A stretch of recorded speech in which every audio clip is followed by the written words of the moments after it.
The crater still breathed, not like a lung, more like a throat, raw and irritated. Each gust dragged its way across the broken highway and pulled loose another veil of metallic dust.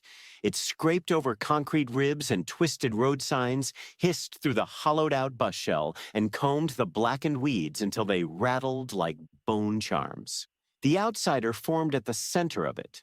There was no flash, no roar, just a pressure in the air, as if something heavy had decided to sit where nothing had been a moment before.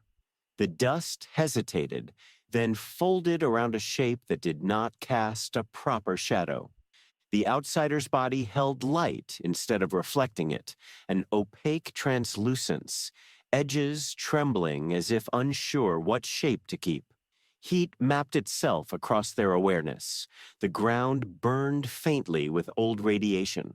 The air tasted of oxidized metal and dry salts. They spread perception outward in layers, tasting chemical ghosts left behind by a war that had cooked the sky.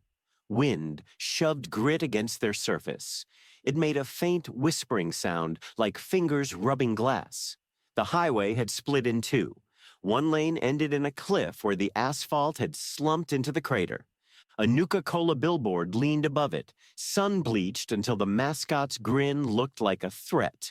The outsiders shifted, lowering their center of mass until they rested against the road. Texture fed back. Cracked tar, pitted by heat, embedded flecks of green glass sand. They adjusted composition without thinking, tuning density so the surface wouldn't flake under the abrasive wind. A sound cut through the dust hiss. Static, then a voice. You're listening to Galaxy News Radio, Children of the Bomb and Heirs to the Rubble. This is Three Dog, howling at you from the heart of the ruins. The radio lay half buried in a tire rim 20 paces away. Its speaker vibrated with every syllable, coughing between words. The outsider angled toward it. Sound waves pressed into them, organized and deliberate. Human.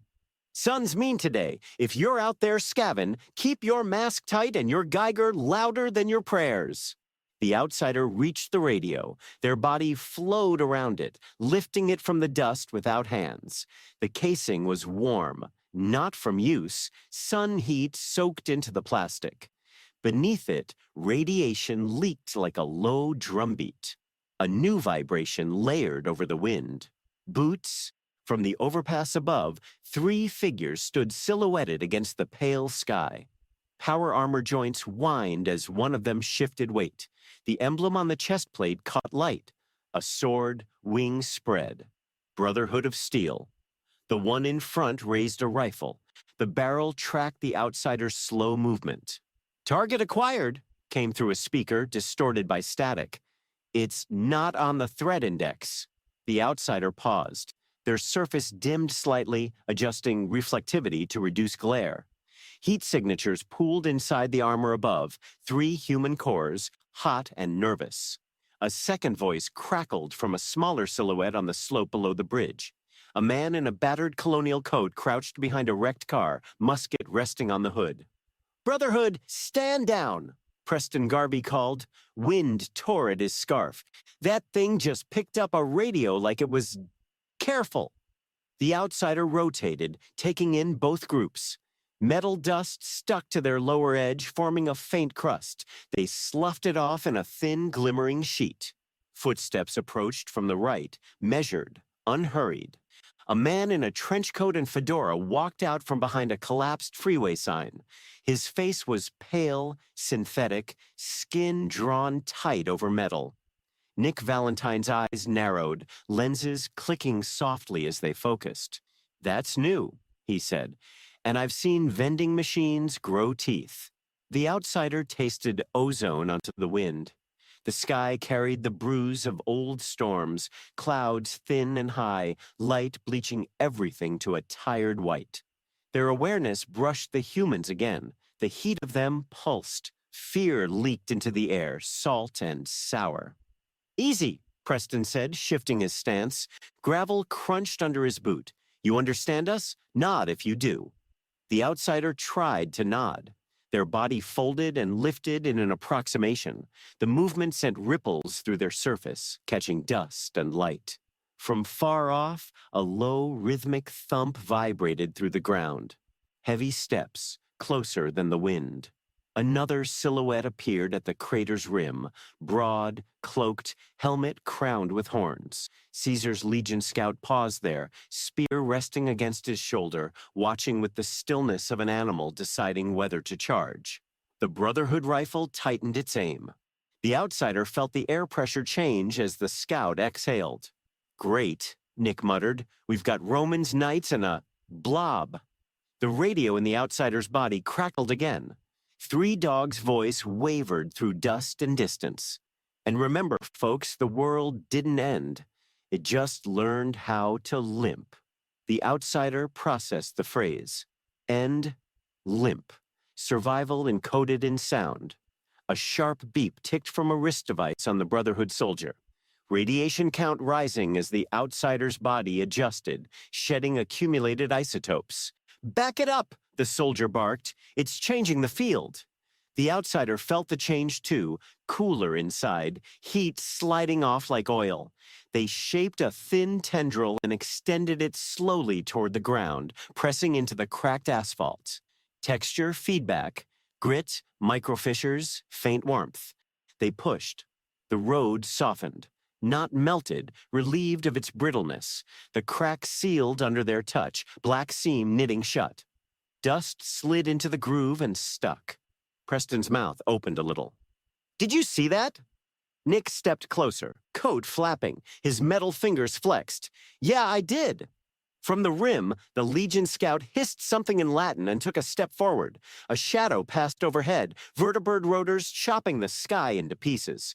On its side, in block letters, was a smiling cartoon boy with his thumb raised. Vault-Tec. The outsider lifted their focus to the aircraft. Its engine heat roared bright and painful against the cool of the sky. Old fuel burned in it, thick and dirty. A voice boomed from the vertibird's loudspeaker. "This is Elder Maxon of the Brotherhood of Steel. Unknown entity, remain stationary." The outsider remained. Wind dragged dust across their surface again, whispering.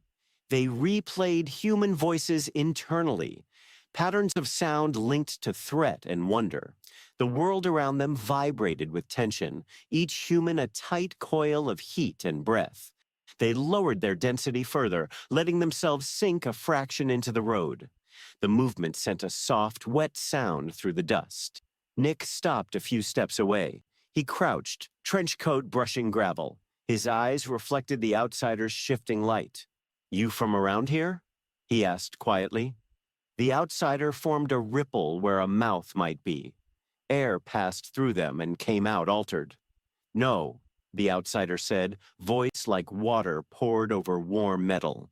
The word drifted across the crater. The wind carried it to the overpass, to the scout, up to the vertibird. Silence followed, heavy and brittle. Dust slid off the billboard. A piece of rusted sign fell and rang against the bus shell. Three Dogs' radio voice filled the gap again, softer now. Sometimes something new crawls out of the ruins, and sometimes it decides what kind of future we get. The outsider turned toward the open highway, where the road vanished into pale distance. Heat shimmered above it. Chemical traces of old lives stained the air. They felt the world's damage like a constant itch. Wind scraped along their surface, patient, metallic, waiting. The convenience store leaned inward like it was tired of standing. Its windows were punched out, jagged teeth of glass still clinging to the frames. A sun-faded poster of Sugar Bomb's cereal peeled from the wall, the mascot's smile warped by heat. Inside, the air didn't move. It pressed down, thick with a smell that bit at the outsider's surface, sharp, electric, bitter. Ozone layered over rot and old plastic. The outsider slid through the doorway without touching the broken frame. Their lower edge brushed a puddle near the entrance. The liquid carried a chemical sting, cooler than the air, laced with something that hissed faintly as it reacted to their presence. Shelves lay on their sides like fallen barricades. Cans had burst and dried into rust-colored halos on the linoleum. The floor stuck in places where soda had cooked into syrup decades ago. Something skittered. Behind the counter, a nest of movement shifted. Small bodies, wrong-shaped. Their heat signatures flickered in erratic pulses, too fast, too sharp. The outsider angled their awareness toward it and tasted fur burnt by radiation, blood thick with contaminants. Two radroaches burst into the open, their shells cracked and blistered. Their legs scraped over tile with a dry, ticking sound. A third followed, wings dragging, leaking greenish fluid that smoked faintly when it touched the floor. The outsider did not retreat. They leaned forward instead, letting a thin layer of themselves peel off and stretch toward the nearest creature. The roach reared, mandibles clacking. Its heat spiked as it lunged. Contact. The outsider absorbed it. The shell softened and vanished into their body. A rush of data pulsed inward. Protein, chitin, radiation. The bitterness in the air sharpened for a heartbeat as isotopes redistributed, then eased. The second roach charged. The outsider met it halfway, surface rippling where it struck. The creature's legs kicked once, then dissolved into the outsider's mass. The third hesitated. Its wings buzzed weakly. It dragged itself backward, leaving a wet trail. The outsider moved slowly, sliding across the sticky floor. Each inch made a sound like peeling tape. When they touched it, the creature's heat went out. Silence returned, heavy and sour. From outside, boots crunched on gravel. "Careful," a woman's voice said. Low, clipped. "Last place like this had mines under the register." The outsider shifted their density, thinning at the edges. They turned toward the doorway. Sunlight cut a bright stripe across the floor, catching on dust motes and the glossy surface of their body. A figure filled the doorway, backlit. Combat armor, dented and patched. A rifle hugged her chest. A red bandana wrapped her hair. On her shoulder, the Minutemen insignia was scratched into the metal. Behind her, a man in a long coat raised a hand slightly, palm out. Nick Valentine's metal fingers caught the light, joints whispering as they moved. "You beat us to the pest control," Nick said. His voice carried the echo of the empty store. "And you didn't use a gun, or poison." The outsider felt the bitterness of ozone grow stronger as the woman stepped inside.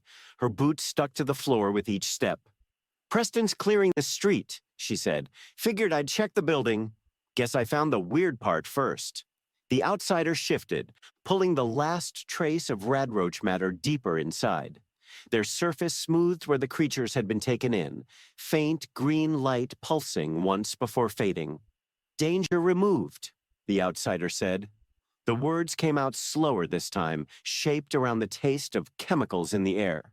The woman lowered her rifle a fraction. "You always talk like that?" Nick tilted his head, lenses clicking. "Don't mind him. He's new to conversation. So are you new to eating bugs?"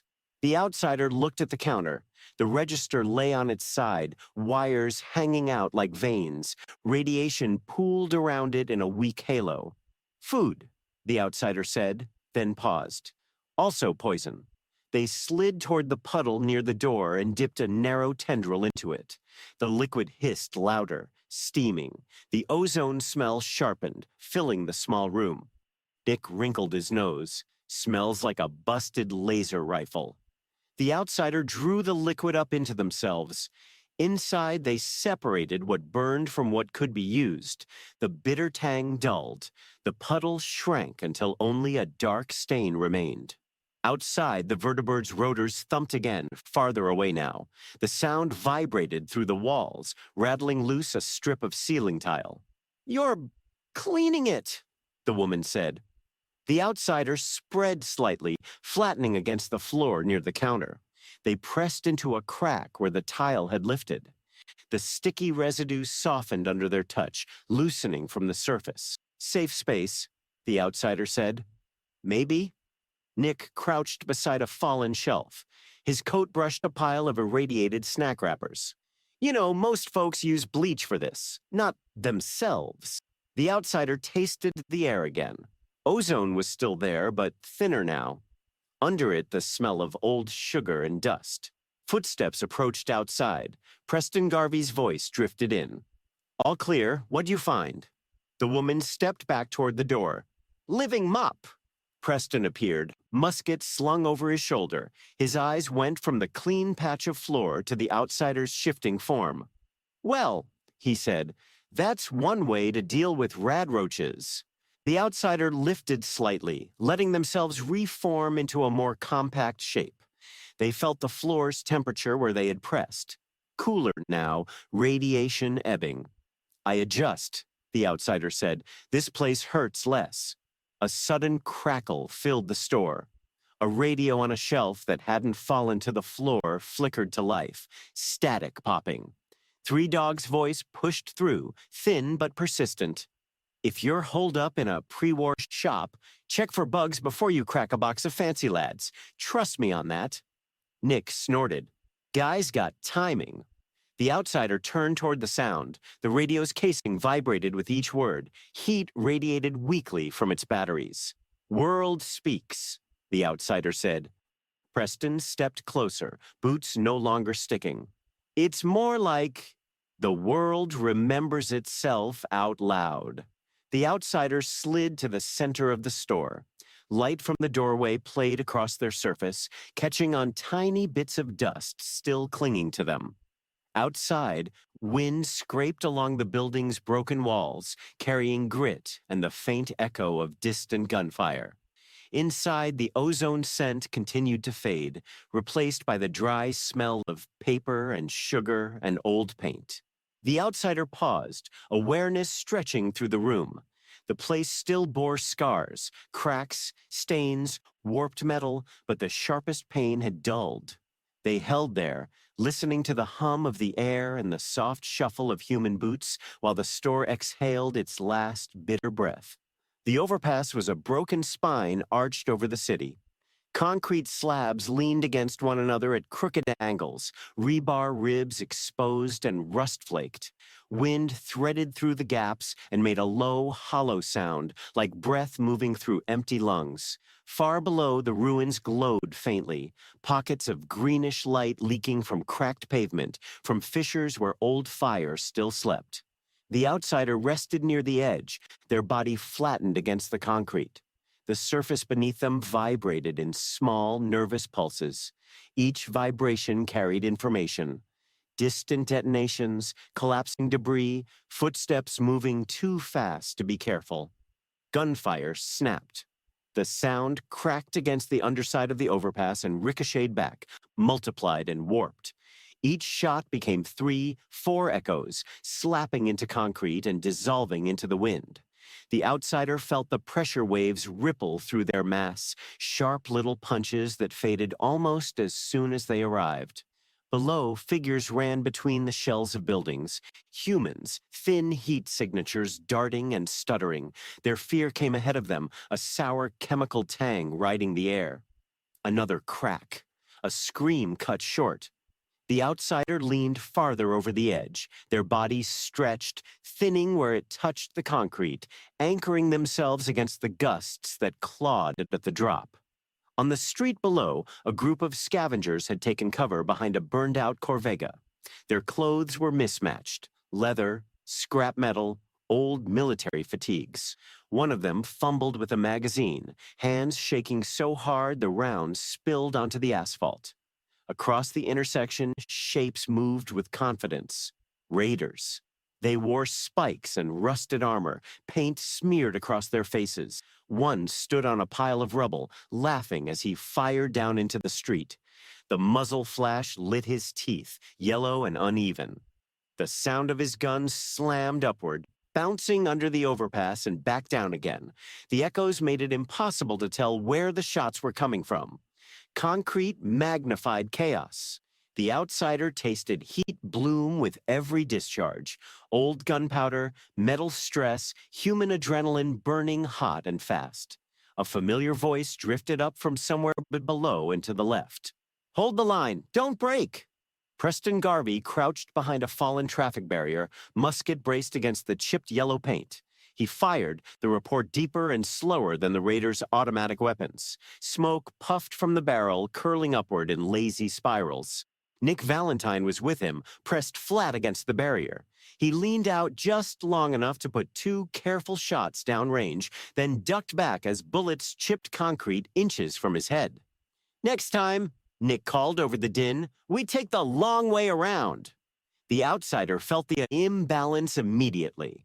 The scavengers' heat signatures flared and dipped erratically. Ammunition was running low. The raiders, by contrast, burned steady and bright, confident, well-supplied, feeding off the noise. Another scavenger went down. He hit the ground hard, breath exploding out of him in a cloud the outsider could almost taste. The outsider paused. Intervention would be simple: a downward flow, a redirection of force, a quieting of heat. The solution presented itself fully formed, clean, and efficient. Below, Preston shouted again, "We're losing them!" A bullet struck the concrete near the outsider, close enough that fragments sprayed across their surface. The impact stung, not pain exactly, but a sharp awareness of intrusion. The outsider adjusted density without conscious thought. Fragments stuck for a moment, then slid off, clinking down into the void. They pushed away from the overpass. Their body flowed over the edge and down, stretching into a long, falling curve. Wind roared louder now, tearing at them as they descended. The air grew warmer, thicker with smoke and dust. The raider on the rubble looked up just in time to see something wrong with the sky. The outsider hit the ground between the 2 groups with a wet, heavy sound. Asphalt cracked outward in a spiderweb pattern. Dust billowed up, choking and blinding. Gunfire faltered. Echoes collapsed into confused silence. The outsider rose slowly, their surface rippling as it reformed. Bullets struck them, 3, then 5, each impact sending a dull thud through their body before the metal vanished inside, heat and motion absorbed and smothered. "What the hell?" one raider started. The outsider moved. They surged forward in a low, sweeping motion. The nearest raider fired again, screaming now, but his weapon bent inward as the outsider flowed over it, metal dissolving with a hiss. His scream cut off when the outsider enveloped his torso, heat flaring bright and then going dark. 2 more raiders turned to run. The outsider split, a portion of their mass sliding across the ground faster than human reflex. It caught one by the legs, yanked, and pulled him down hard. His skull cracked against the pavement with a sound the outsider registered as structural failure. The last raider emptied his magazine wildly, shots punching holes in storefronts before Preston's musket took him in the shoulder. He spun, dropped his gun, and bolted, straight into the outsider's path. The outsider halted inches from him. The raider froze, chest heaving. Sweat and fear poured off him in waves. He raised his hands, fingers twitching. Don't eat me," he said, voice breaking. The outsider tasted his words in the air, sound shaped by terror. They reached out, not enveloping this time, but touching lightly, just enough to press the raider backward. The man stumbled, tripped over rubble, and fled down an alley, sobbing. Silence rushed in to fill the gap. Smoke drifted low across the street. Concrete dust settled on shoulders and hair. Somewhere, a piece of loose rebar clinked as it finished swaying. Preston stood slowly, musket lowering. His breathing was loud in the sudden quiet. "Well," he said after a moment, "that escalated fast." Nick stepped out from behind cover, coat dusty, fedora askew. He stared at the broken asphalt, the empty shells, the absence where raiders had been. "You know," he said, "I've been shot, stabbed, blown up, and once mistaken for a toaster. This still cracks the top 5 weirdest rescues." The scavengers emerged one by one, eyes wide.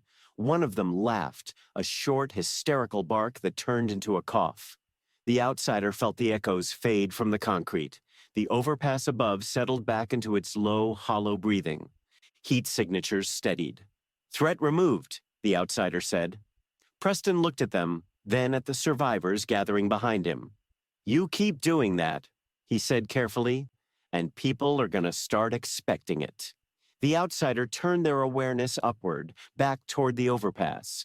The concrete still rang faintly with remembered gunfire, like a bell that hadn't quite stopped vibrating. Expectation registered as a new variable. Wind carried the last echoes away, leaving only the sound of boots on rubble and the distant, glowing city humming to itself below. The wrecked cars baked where they lay.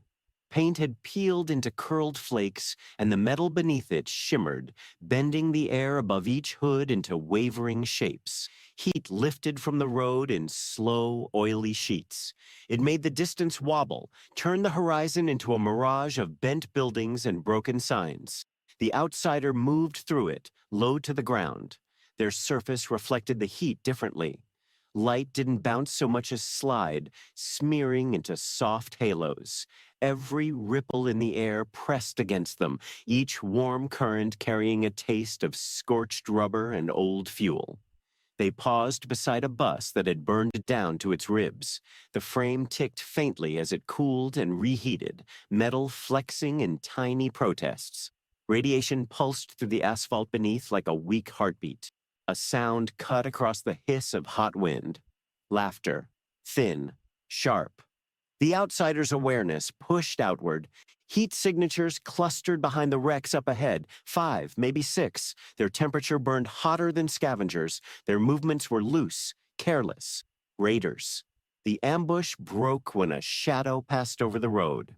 Preston Garvey and Nick Valentine came into view from the opposite ends of the street, walking between the husks of cars. Preston's musket rested on his shoulder. Sweat darkened the collar of his coat. Nick's trench coat hung open, catching the warped light and breaking it into dull bands. A raider rose from behind a flipped sedan. Another followed, and another, until they stood on both sides of the road, rifles and pipe guns lifted. One of them wore a helmet with a cracked faceplate, grin painted across it in dried red.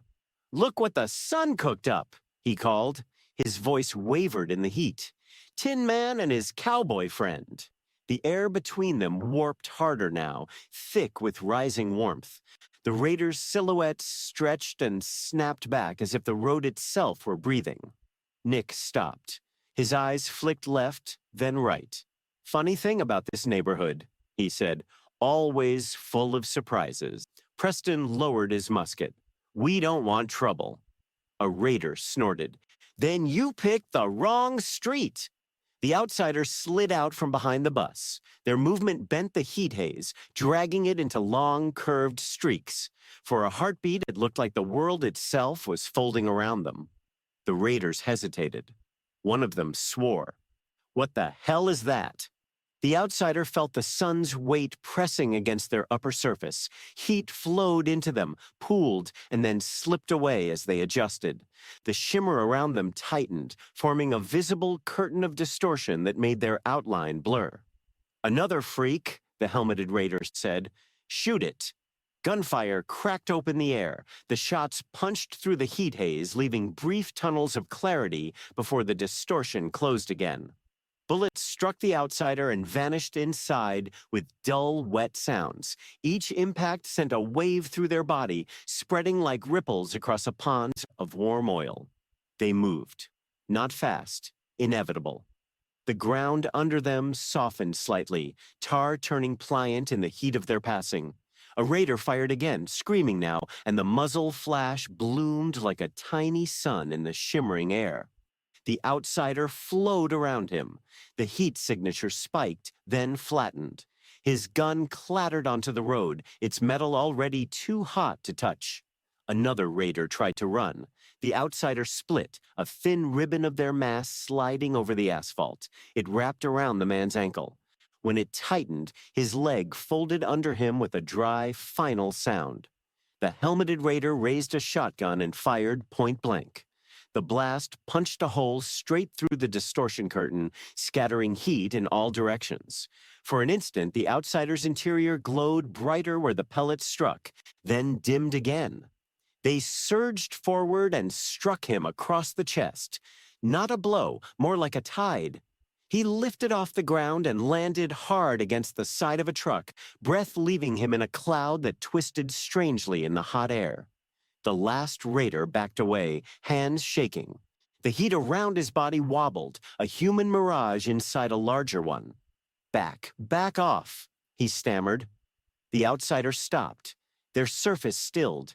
The air around them continued to ripple, a curtain of bent light and rising warmth. Preston's musket fired. The sound boomed and echoed off the car shells. The bullet struck the road at the raider's feet, chipping asphalt. "Run," Preston said. The raider didn't need another invitation. He turned and bolted between two cars, vanishing into a smear of heat and dust. Silence spread slowly, like shade. The road continued to shimmer, heat still climbing from the metal and tar. The fallen raiders lay where they had dropped, their bodies already blending into the wavering background. Nick stepped closer, his shoes sticking faintly to the softened asphalt. "You know," he said, "if you're trying to be subtle, this isn't it." The outsider turned toward him.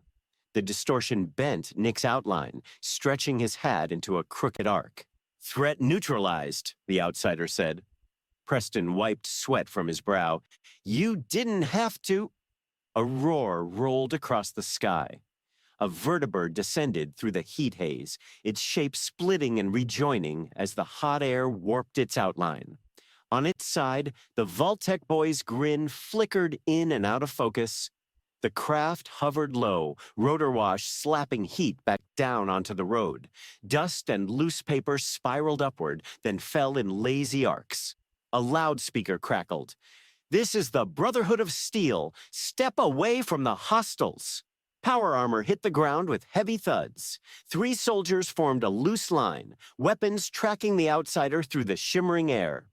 The outsider felt the temperature spike around the armor, machines radiating heat layered over human cores. Their presence thickened the distortion until the soldiers' outlines wavered like reflections in boiling water. Nick raised his hands. "Already handled, boys." One of the armored figures stepped forward. "What is that thing?" The outsider's surface rippled, drawing the heat haze tighter, shaping it into a visible boundary. The air near them bent more sharply now, a glassy wall of warmth. "Not enemy," the outsider said.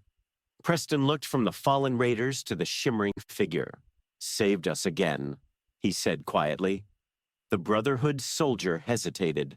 His visor reflected the warped street, the crushed cars, the outsider's bending outline. "Elder Maxon will want a report." The vertibird's rotors shifted pitch, lifting slightly. Heat surged up from the road, thicker now, turning the scene into layers of moving glass. The outsider turned their awareness inward. Heat slid across their surface and away, leaving behind only faint traces of radiation and the memory of impact. They looked at the road, where the asphalt still bore the spiderweb cracks from their movement. The cracks softened and closed, dark lines knitting together under the weight of the heat. Around them, the world wavered and bent, as if unsure which shape to keep. The stairwell breathed out moisture. Each step down pressed a wet sigh from the concrete. The walls glistened where old water had learned new paths, thin veins running from ceiling to floor. The outsider slid behind Preston and Nick, their surface dimmed to keep from reflecting the lantern light too sharply. The air was cooler here, heavy with mold and iron. A chain clinked at the bottom of the stairs. Then a voice. "Hold!" A spotlight snapped on. It burned white against the damp walls and struck the outsider's body, flattening their outline into a trembling smear. Rifles rose from the shadows. "Don't move," a woman said. Her boots scraped on concrete as she shifted. "And don't—" She stopped when she saw the outsider's shape. Her breath caught. "What is that?" Nick lifted both hands. Friendly, Adjacent. Preston's musket dipped. It saved us on the road. Saved you with what? Another voice snapped. A man leaned out from behind a stack of sandbags, eyes wide. That thing looks like it eats people. The outsider felt the chill of the room creep across their surface. Moisture collected along their lower edge where they touched the floor. The texture fed back, grit suspended in water, slick as oil. They tried to make themselves smaller. Their body thinned, pulling inward. The movement made a faint, wet sound like cloth wrung out. I remove danger, the outsider said. The words fell into the space and were swallowed by the concrete. A third figure pushed forward, lantern held high. Piper Wright's coat was spattered with mud. Her notebook stuck out of one pocket like a second, stiffer spine. Remove danger how? She asked. Because from where I'm standing, you look like danger with legs. Behind her, a door slammed. Someone slid a bolt into place. The echo bounced along the corridor, hollow and sharp. A child began to cry somewhere deeper in the settlement. The sound threaded through the damp air and snagged on the outsider's awareness. Heat pulsed faintly behind the concrete, clustered and small. The outsider's surface rippled. They let a thin layer extend toward the nearest wall. It touched the concrete and stopped. The wall was cold. Water seeped from a crack and ran down into the outsider's edge. Don't, the woman with the rifle said. Don't touch anything. The outsider froze. Droplets pattered onto their surface from a leaking pipe overhead.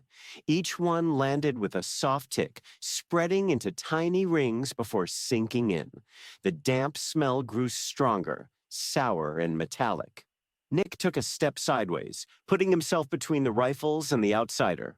Look, it just cleaned a store for us. Rad roaches, puddles, the whole mess. Great, Piper said. So it's a mop. It's not a mop, the man behind the sandbag snapped. It's glowing. The outsider dimmed again, pulling light into themselves. The lantern glow dulled where it touched them, like a candle behind fogged glass.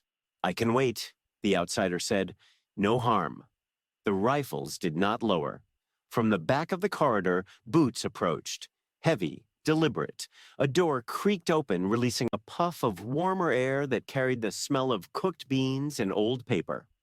An older man stepped into the light, sleeves rolled up, a wrench hanging from his belt. His eyes went to the outsider and stayed there. What's all this noise? He asked. Mutant, the woman said. Thing, the man behind the sandbag said. Piper said, story. The older man studied the outsider's outline, the way moisture clung to it, the way the concrete near their feet looked a shade cleaner than the rest. You, he said to Preston. You bring it? Preston nodded. It helped us. Twice. The older man walked closer. The floor squelched under his boots. He stopped just outside the outsider's reach. Can you talk? He asked. The outsider angled their upper surface toward him. Yes. Can you stop? The man asked. If you wanted to. The outsider felt the damp air press in. They thought of the road's heat, the way the asphalt had softened under them. They thought of the rad roaches, the bitter ozone. Yes, they said. Silence spread again, thick and wet. A drip fell from the pipe and struck the lantern glass. The flame wavered. Piper exhaled. Okay, that's something. The woman with the rifle shifted her grip. And if it lies? Nick shrugged. Then we find out the exciting way. The outsider sensed the settlement's shape now. Rooms carved from old subway tunnels, doors made of scrap, walls sweating steadily. Heat signatures clustered behind each barrier, small fires, bodies packed close. They eased forward a fraction. The concrete under them darkened where moisture pooled. I clean, the outsider said. Water bad, air bad. Piper raised an eyebrow. You offering housekeeping services? The man with the wrench looked at the floor near the outsider's edge. The black smear of old oil there thinned, then broke apart, drawn into the outsider's surface. The damp smell shifted, losing some of its bite. Hey, the woman with the rifle said. It's moving again. The outsider stopped. Sorry. The man with the wrench crouched. He touched the concrete where the oil had been. His fingers came away less black than before. "Huh," he said. From deeper in the tunnel, the crying child quieted. A door creaked open a crack. An eye appeared, then vanished. Piper scribbled something in her notebook, the paper rasping softly. "So you're a purifier?" "Adjuster," the outsider said. "World hurts." Nick glanced around at the damp walls, the sagging ceiling. "Yeah, it does." The older man stood. He gestured with the wrench toward a side passage where water pooled in a shallow trench. "If you're going to be here," he said, "start with that. Smells like a dead Brahmin." The woman with the rifle hesitated, then lowered it an inch. "One wrong move." "I know," the outsider said. They slid toward the trench. The floor's texture changed under them, rough to slick. Water trembled as they touched it, sending slow ripples along the concrete channel. The outsider drew the liquid up. The damp smell sharpened for a moment, ozone, rust, then thinned. The trench lightened, the water level sinking until only a dark stain remained. A murmur ran through the tunnel, not voices, breath. Piper leaned closer. "You don't leave puddles?" "No," the outsider said. Nick watched the clean concrete appear. "You might be the most popular thing down here by dinner." The outsider felt the settlement's walls around them, cold and wet and close. They held still, letting the moisture fall and be taken in, listening to the quiet scrape of boots and the slow, dripping heartbeat of the place. The chamber breathed in drops. They fell from a mesh of pipes in the ceiling, each one gathering in a trembling bead before letting go. Plink, plink, plink. The sound was soft but relentless, like a clock made of water. Every droplet struck the concrete basin below and burst into cold stars. The outsider slid into the room without touching the doorway. The light inside came from a line of flickering bulbs strung along the wall, their glow milky and weak. It caught the falling water and turned each drop into a thin white streak. The basin filled most of the chamber. Rust traced its rim in dark scallops. A filter tower leaned against one wall, patched together from old vault parts and farm tubing.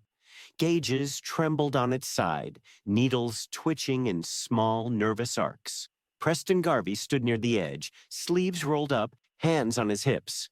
Piper Wright balanced on a crate, notebook pressed to her knee. Nick Valentine leaned against the wall, fedora tipped back, listening to the drip like it was telling him something important. "Careful," Preston said. "That pipe leaks." A droplet fell and struck his boot. He jerked his foot back. "See?" The outsider felt the water before they touched it, cool, threaded through the air, thin and clean compared to the damp of the tunnels. Under it lay bitterness, chemical traces riding inside the liquid like passengers. They lowered a narrow part of their body into the basin. The surface rippled outward in circles. The water was colder than the outsider's interior. It pushed against them, slid over them, slipped inside. A sharp tang bloomed in the air. Piper wrinkled her nose. That smell again? The outsider drew the water up in a slow spiral. Inside, the liquid split into layers, one part carrying heat, another carrying poison, another carrying something that hummed faintly with radiation. Their surface glowed a shade brighter for a heartbeat as they worked. Not light, temperature moving. Nick watched the droplet strike the outsider's body and vanish. "You know, for a guy made of whatever you are, you look like you're enjoying a shower." "I sort," the outsider said. Their voice carried a soft wetness now, shaped by the water inside them. "Cold is easy." Another drop fell. Plink. The outsider spread farther into the basin.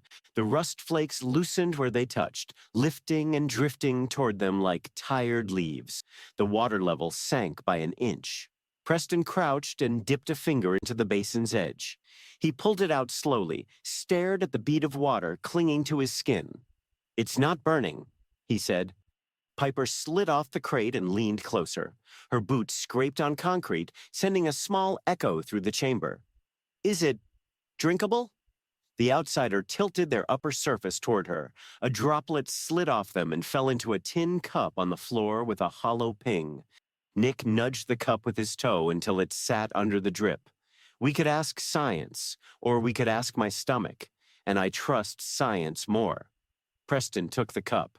The metal felt cold against his fingers. He sniffed it, then glanced at the outsider. You sure? I removed what hurts, the outsider said. Another droplet fell into the cup. Plink. Preston raised it and took a small sip. His throat moved. He blinked once. Huh. Piper leaned in. Huh, good or a hospital? Preston took another sip, longer this time. Oh, like rain. The outsider felt the word settle inside them like a new pattern. Rain. They stored it. The pipes overhead coughed and released a faster series of drops. Plink, plink, plink. The sound grew into a shallow rhythm, water striking metal, metal answering with thin echoes. Nick tapped the gauge on the filter tower. The needle slid down a fraction. Look at that. Your slime friend just made our machine feel bad about itself. The outsider extended a ribbon of their body toward the filter. They brushed the outside of the casing. The vibration of the machinery hummed into them. Low, tired. Inside the filter, sludge clung to mesh screens like old scars. The outsider seeped through a seam in the casing and touched the sludge. It resisted, then softened, losing its grip. The water passing through ran clearer by degrees. Piper's pencil scratched fast against paper. You're doing in 5 seconds what takes us 3 hours and a prayer. The outsider withdrew from the filter. A thin trail of dark residue followed them, then slid off and sank into their body. The chamber smelled different now. The sharpness had thinned. Cool dominated. The falling drops carried only a faint metallic whisper. From the corridor beyond the door came the sound of feet. A woman's voice. Is it ready yet? Another voice answered, Don't rush it! The door creaked open. A young man peeked in, eyes wide. It stopped glowing green. Piper gestured with her notebook. Miracle worker in the room. The young man stared at the outsider. A droplet fell and landed on his knuckle. He jerked, then looked down. It's cold, he said. The outsider felt the child's heat behind him and in the tunnel. Small, steady now, not crying. Plink. The outsider lifted a portion of themselves and shaped it into a shallow bowl. Water fell into it and pooled, smooth and clear. They carried it to the door and set it on the floor. The young man knelt. He dipped 2 fingers in and tasted them. His eyes widened. It's not bad. Preston stood and clapped his hands once, sharp in the damp room. Okay, that's enough science for today. We ration this. Nick smiled just a little. Never thought I'd see the day where a puddle was worth guarding. The outsiders stayed where they were, feeling the steady fall of droplets across their surface. Each one pressed cool against them. Each one carried less poison than the last. The pipes shuddered and released another series of drops. Plink, plink. The outsider adjusted their body to catch more of them, spreading slightly, becoming a living basin. The sound changed as water struck them instead of metal, softer, muffled. Does it hurt? Piper asked suddenly. The outsider considered the sensation. Cold entering, bitterness leaving, the internal quiet after. No, they said, it calms. Preston leaned against the wall, arms folded. You could change a lot of things here. The outsider did not answer. They listened to the water. The chamber filled with the sound of it, each droplet a small note. The light above flickered and steadied. The basin's surface lay almost flat now, only a faint ripple where the outsider touched it. Outside the door, voices gathered. Cups clinked. Someone laughed, surprised and too loud. The outsider remained in the center of the room, letting the filtered water slide over and through them, cool and steady, while the settlement learned a new sound, drops that did not burn. The market lay where a freeway had collapsed into itself. Rebar jutted up like crooked teeth. Sheet metal roofs were bolted onto the broken roadway, forming a low, rattling canopy. Every step made sound here. Boots on scrap, scrap on scrap, a constant conversation of clinks and groans. Oil had soaked into the metal over years, and the heat of the day pulled its smell upward in slow waves. The outsider moved between stalls, their lower edge brushing the ground. The texture pressed into them. Ridged tin, pitted steel, flakes of rust that broke away and skittered ahead of their motion. Each contact left a faint, clean line behind, a narrow path of dull gray where blackened oil had thinned. Nick Valentine walked at their side, coat hem whispering over the metal. Preston followed, musket slung, eyes tracking the crowd. Piper Wright darted ahead and back, notebook already open, boots slipping slightly on a patch of grease. "Watch your step," Piper said. "That's 50 years of spilled engine and bad decisions." A trader leaned out of a booth made from a bus door and a refrigerator shell. His counter was a hood from a Corvega, warped into a shallow bowl. Boxes of pre-war tools sat in neat piles, wrenches without handles, screwdrivers bent into question marks. "Hey," he called, "no blobs on the merchandise." The outsider slowed, their surface dimmed, pulling light inward so it wouldn't glare off the metal. "I do not damage," they said. The trader squinted. "You clean, don't you? Saw you in the tunnels yesterday. My cousin won't stop talking about it." Piper scribbled. "You've got a cousin underground?" "Had," the trader said. "He's up here now, washing his hands like a vault kid." The outsider felt the oil beneath them thin as they shifted weight. The metal's heat bled into them, warm and uneven. From a speaker hung on a bent lamppost, static popped and slid into a familiar voice. "3 Dog here, bringing you the truth with a little dust on it. Heard some of you are selling water that doesn't glow. I don't know what kind of miracle that is, but don't look it in the mouth." Nick tipped his hat toward the speaker. "Man's got eyes everywhere." They passed a stall where a woman sorted through piles of dog tags. Each clink sounded sharp and final. A gust of wind rattled loose panels overhead, sending a shiver of sound through the market like a wave. The outsider paused where the metal underfoot dipped into a shallow bowl. Oil pooled there, thick and rainbow-sheened. They extended a thin ribbon of themselves and touched it. The smell sharpened. The rainbow faded as the oil drew upward, leaving bare steel that reflected the pale sky. A nearby scavenger gasped. "It's drinking the ground." Preston frowned. "Maybe don't do that in the middle of business." The outsider pulled back. "Sorry?" They moved on. The ground clanged differently now, a cleaner ring where the oil had been. At a stall built from filing cabinets, an old man sat on a crate, smoking from a pipe made of copper tubing. On his table lay a pile of battered holotapes and a single terminal screen, cracked but glowing. "Stories," he said, tapping the tapes. "War stories, vault stories. You want to know why the sky's broken? You listen to ghosts." Piper perked up. "Oh, this I like." The outsider leaned closer. The terminal hummed faintly, a tired vibration. Heat inside it was weak but steady. "What happened?" the outsider asked. The old man shrugged. "Bombs before that? Experiments. Vaults weren't shelters, kid. They were boxes for ideas. How long people last with no sun, how fast they fight when food runs out, how quiet they get when you lie to them." Nick's jaw tightened. "Still doing PR for Vault-Tec, huh?" The old man snorted. "I sell the truth the way I find it, bent." The outsider reached out and brushed the edge of the terminal. The vibration deepened as sludge inside shifted. "War," the outsider said slowly. "And play." "Play?" Preston asked. "Testing," the outsider said. "Humans hurt humans to see what happens." The old man nodded. "That's one way to put it." A woman passed carrying a crate of empty bottles. The glass chimed together, thin and bright. The outsider felt the sound press into them, sharp as the smell of oil. From the far end of the market came raised voices. A brotherhood of steel patrol moved through, armor joints whining. Their boots hit the metal hard, flattening the background clatter into a narrow path of noise. People stepped aside. A man selling scrap rifles quickly draped a tarp over his table. One of the soldiers pointed at the outsider. "It's the anomaly." Nick raised a hand. "Friendly anomaly."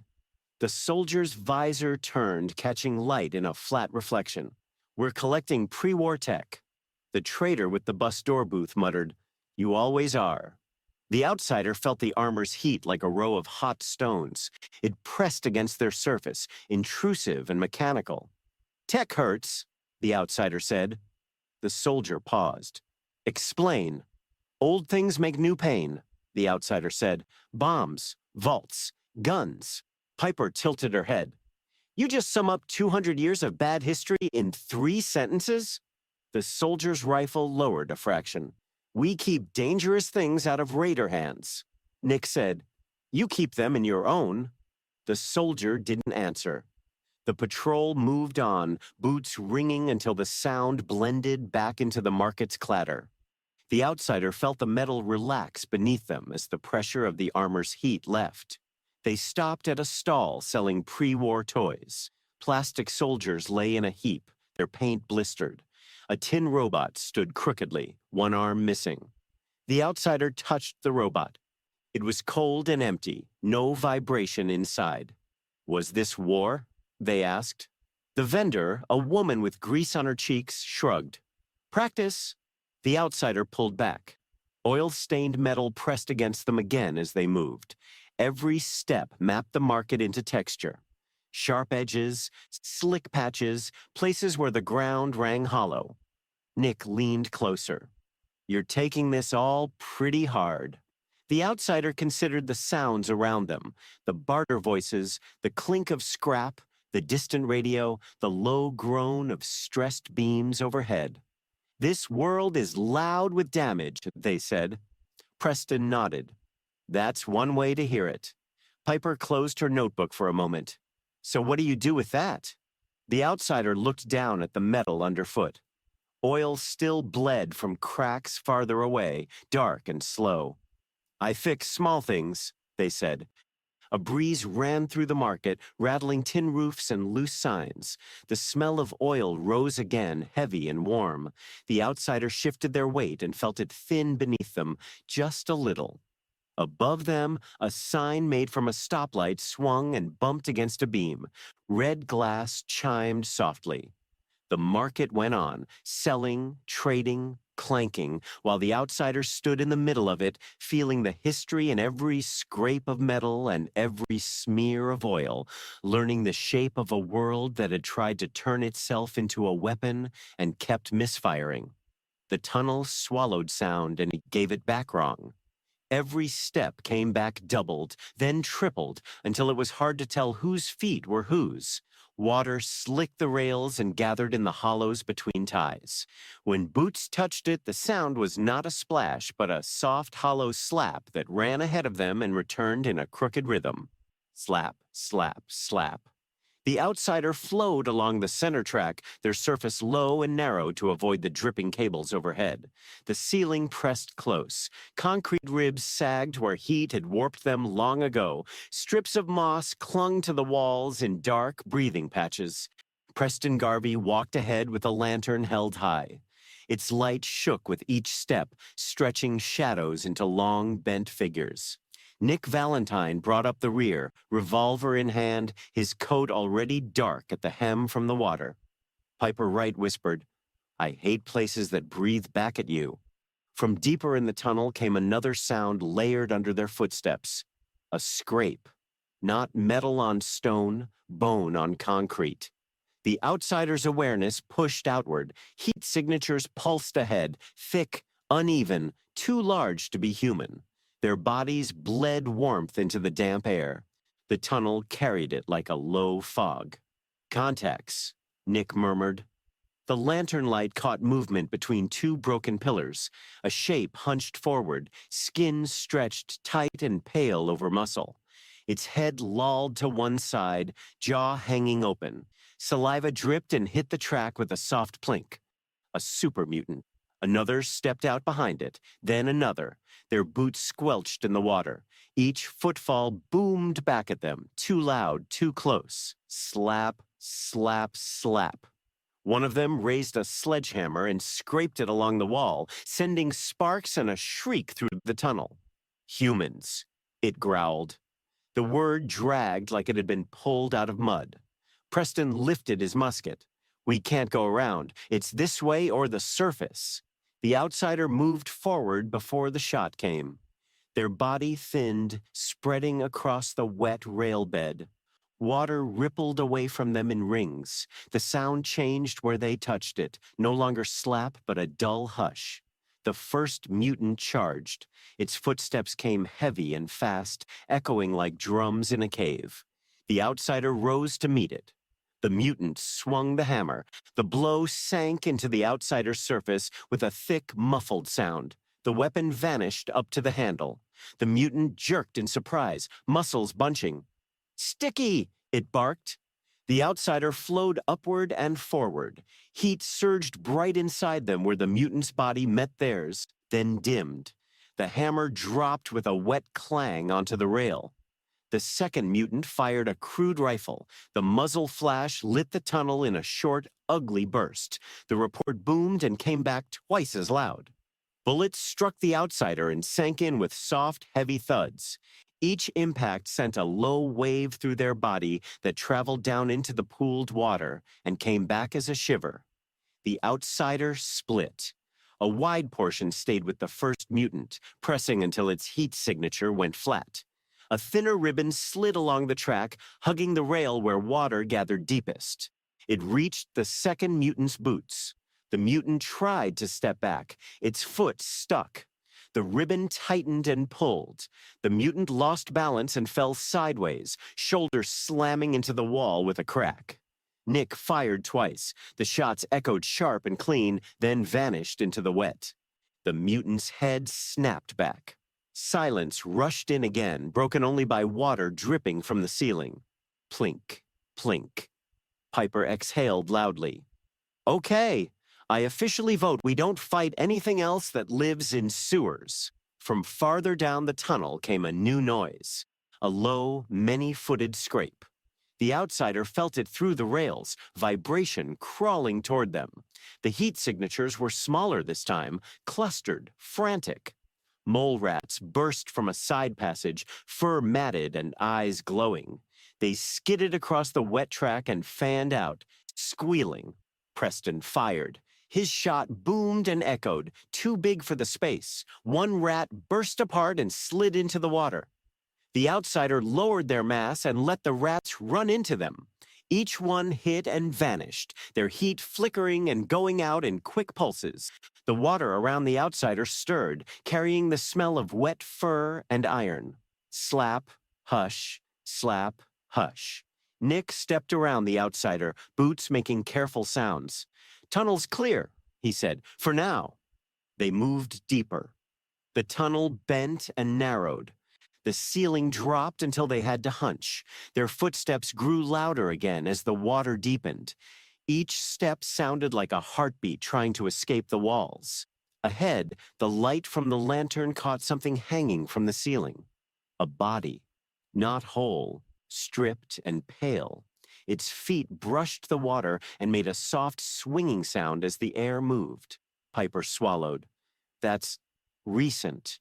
The outsiders slid under it. The water around them trembled. They felt the faintest leftover heat in the flesh, gone too soon. Another scrape sounded to the right. A smaller mutant crept from behind a pillar, dragging a metal crate. It hissed when it saw them. The outsider moved without rising. They surged along the water, hugging the floor. The sound of their movement was a long, sliding hush. The mutant tried to lift its crate. The outsider reached it first, wrapping around the metal and the mutant's hands together. The crate fell with a splash. The mutant's heat flared, then went dim.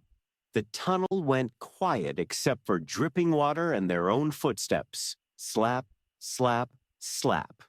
They reached a stairwell leading up. The steps were half submerged, algae slick and dark. Light from above filtered down in thin, broken lines. Preston leaned on his musket. "We lost 2 caravans through here last month." Nick looked back down the tunnel, revolver lowering. "Not today." The outsider paused at the base of the stairs. Water pressed against their surface, cold and heavy. They extended part of themselves into the deepest pool and drew it up. The sound of dripping slowed. The slap of footsteps softened. The smell of damp rot thinned. Piper touched the wall with 2 fingers. "It's less bad." The outsider held still and listened to the tunnel breathe, slow now, not ragged. Their awareness mapped the space, the pillars, the rails, the places where bodies had fallen, and the water remembered them. They climbed. At the top, air moved again, dry compared to the tunnel. Wind pushed through broken grates and carried dust instead of moisture. Behind them, the tunnel settled into a new quiet. Water still fell, but it struck the outsider's path differently now, muffled where the deepest puddles had been. Slap became hush. The sound followed them up the stairs, a softened echo, like the place was learning a new way to speak. The overpass above was fractured like a jagged ribcage, sunlight spilling unevenly through the gaps. Dust and grit caught in the beams, forming thin streaks of gold that moved with the wind. Below, the street lay in crooked shadows, littered with burned-out cars, twisted street signs, and the long scars of fire and neglect. The outsider hovered just above the ground, edges rippling as if testing the density of the air. Heat rose from the asphalt in uneven waves. Their surface absorbed it slowly, and the faint metallic tang of scorched metal clung to their form. Each step they took pressed into the road, leaving subtle lines behind as the dark oil residue yielded under their weight. Preston Garvey scanned the horizon from a small mound of rubble, musket at the ready, his fingers curled around the grip, knuckles pale. Beside him, Nick Valentine's head tilted slightly, lenses catching light, joints creaking softly with the tiniest clicks as he shifted weight. Piper Wright crouched near the base of the overpass, notebook open, pencil poised. "Something's off," Preston muttered. "I don't like how quiet it's gotten." Nick's sensors flickered faintly. "Heat signatures aren't adding up. Whoever's out there, they're smart enough to hide." For now. A low rumble traveled through the asphalt. The vibration moved into the outsider first, subtle but undeniable, a warning. It wasn't coming from the overpass, nor from any vehicle. A shadow shifted across the broken street. One at first, then another. Human shapes, but their gait was wrong, jerky, unpredictable, limbs twisted just slightly out of place. They moved faster than ordinary scavengers, and the outsider could taste the chemical tang in the air, ozone and sweat mixed with something more corrosive. "Raiders," Preston said, voice tight. "They've got something new." The first figure stepped into the light. A helmeted raider, arms bristling with pipes and jagged steel. Behind him, 3 more followed, weapons raised, eyes wide behind cracked goggles. The metallic clink of armor and rusted chains echoed beneath the overpass. The outsider rippled forward. Their surface shimmered, bending light and heat around them. The raiders' weapons fired almost instantly, muffled booms bouncing back from concrete and twisted metal. Bullets struck the outsider's form and sank in with dull, wet thuds. Each impact sent a vibration through their body, flowing down to the asphalt, pressing outward. The first raider screamed as a section of his armor dissolved into the outsider. Metal, straps, even the chain links were absorbed without a trace. The heat signature of the raider flared and then flattened. The second raider swung a jagged pipe, hissing as it hit the outsider's surface. The strike caused a ripple, but no breach. The outsider extended a thin tendril, wrapping it around the raider's wrist and yanking sharply. He fell backward, landing in a puddle of blackened rainwater that hissed faintly as it met his boots. Piper took a careful step back. "Holy hell, did it just—" Nick's revolver barked twice. Sparks flew as bullets struck the puddle, yet the outsider remained unbroken. The third raider tried to flee, but a ribbon of the outsider's mask split from the main body, stretching along the asphalt like a shadow of water.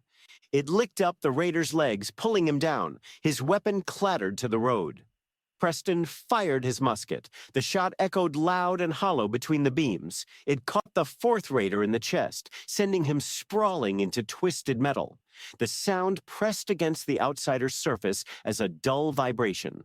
They adjusted, flowing over the raider, drawing heat and life into themselves, leaving the asphalt around them cold and empty. Silence fell like thick smoke. The wind rattled loose bits of metal over head. The oil on the ground reflected the sunlight, now streaked with subtle swirls of heat, fading where the outsider had passed. Piper exhaled sharply. That was brutal. Preston lowered his musket, still scanning. Fast, too fast. Nick stepped closer to the outsider. You're making this look easy, but you felt that, didn't you? Their heat, their panic. The outsider's surface rippled slightly, a subtle exhale. I remove danger before it multiplies. A faint rumble returned, this time from the far end of the street. Dust shifted in slow waves, rising from cracks in the asphalt. The smell of ozone sharpened, mingling with scorched metal and the sweet tang of decayed oil. Preston glanced at the approaching disturbance.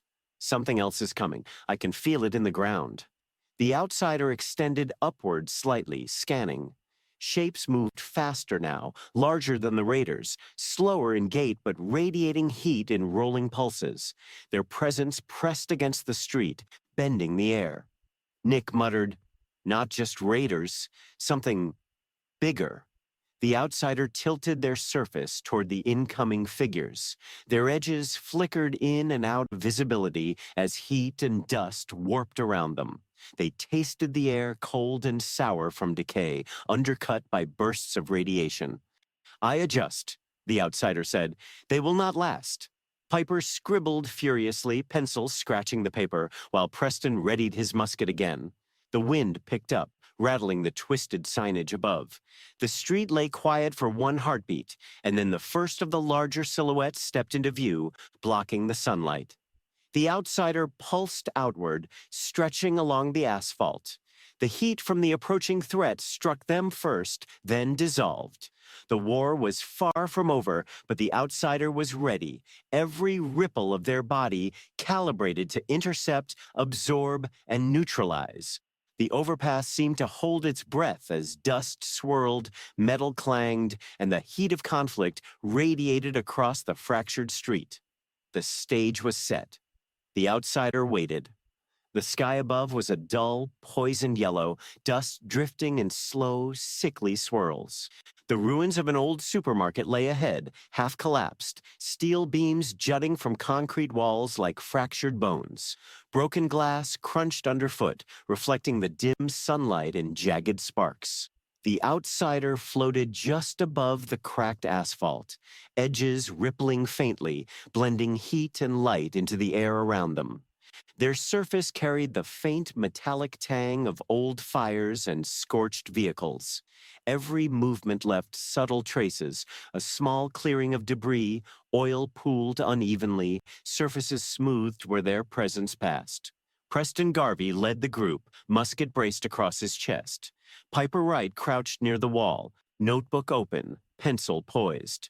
Nick Valentine scanned with slow, precise movements, sensors adjusting to the warped heat signatures of the surrounding ruins. A rumble echoed from within the supermarket.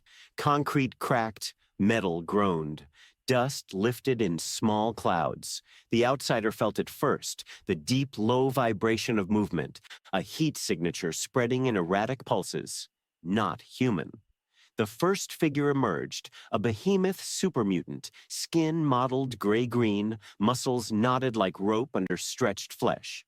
In one massive hand, it held a rusted sledgehammer, the other brushing against the concrete wall as it stepped forward. Each footfall sent a tremor through the ground. "Big one," Preston muttered, voice tight. "Stay back." The outsider narrowed focus, edges tightening, rippling in anticipation. Bullets spat from Nick's revolver, striking the mutant with dull thuds, sparks flaring where metal scraped flesh. The creature barely flinched, heat radiating from it in waves, pulsating across the street like a low drumbeat. The outsider flowed forward, a ribbon of their mass stretching across the cracked asphalt. The mutant swung its sledgehammer. The strike sank into the outsider's surface with a wet, muted impact. Heat flared inside them, then dissipated, leaving the mutant momentarily stunned. Another mutant appeared, smaller but faster, darting through broken shelves and overturned carts. Its body glowed faintly with radiation, teeth bared in a silent snarl. The outsider split, a narrow edge wrapping around the smaller mutant's legs, pulling it off balance. It crashed into a steel beam with a metallic groan. Piper scribbled frantically. "This is insane! They're everywhere!" Preston's musket roared. Smoke trailed from the barrel. Another mutant staggered, then collapsed under precise shots. Nick's eyes flicked between heat signatures, revolver spitting fire. The largest mutant roared, a sound that rattled the broken beams overhead. Dust fell, coating the outsider's surface with gritty ash. Heat pressed against them, an almost tactile weight, radiating anger and raw power. The outsider extended a portion of themselves upward, stretching over the mutant's hammer hand, dissolving the metal into their surface. The mutant flailed, shrieking, its heat spike collapsing into nothing. Preston shouted, "Keep moving, don't get cornered." The outsider split again, sending a tendril to intercept another mutant charging from behind a burned-out vehicle. The creature's legs buckled under the pressure, its heat signature flattened as the outsider absorbed it. Piper ducked behind a crumbling pillar. I can't even describe what's happening." Nick's revolver barked again, and the faint metallic smell of scorched concrete rose into the air. Each shot bounced off surfaces in uneven echoes, but the outsider's presence absorbed most of the chaos, directing the flow of combat without effort. The largest mutant tried to retreat, swinging the sledgehammer wildly. The outsider enveloped its arm, tugging sharply. It fell forward, chest striking the pavement with a sound like breaking wood. Heat flattened to a faint pulse across their surface. Preston exhaled heavily. "Is it done?"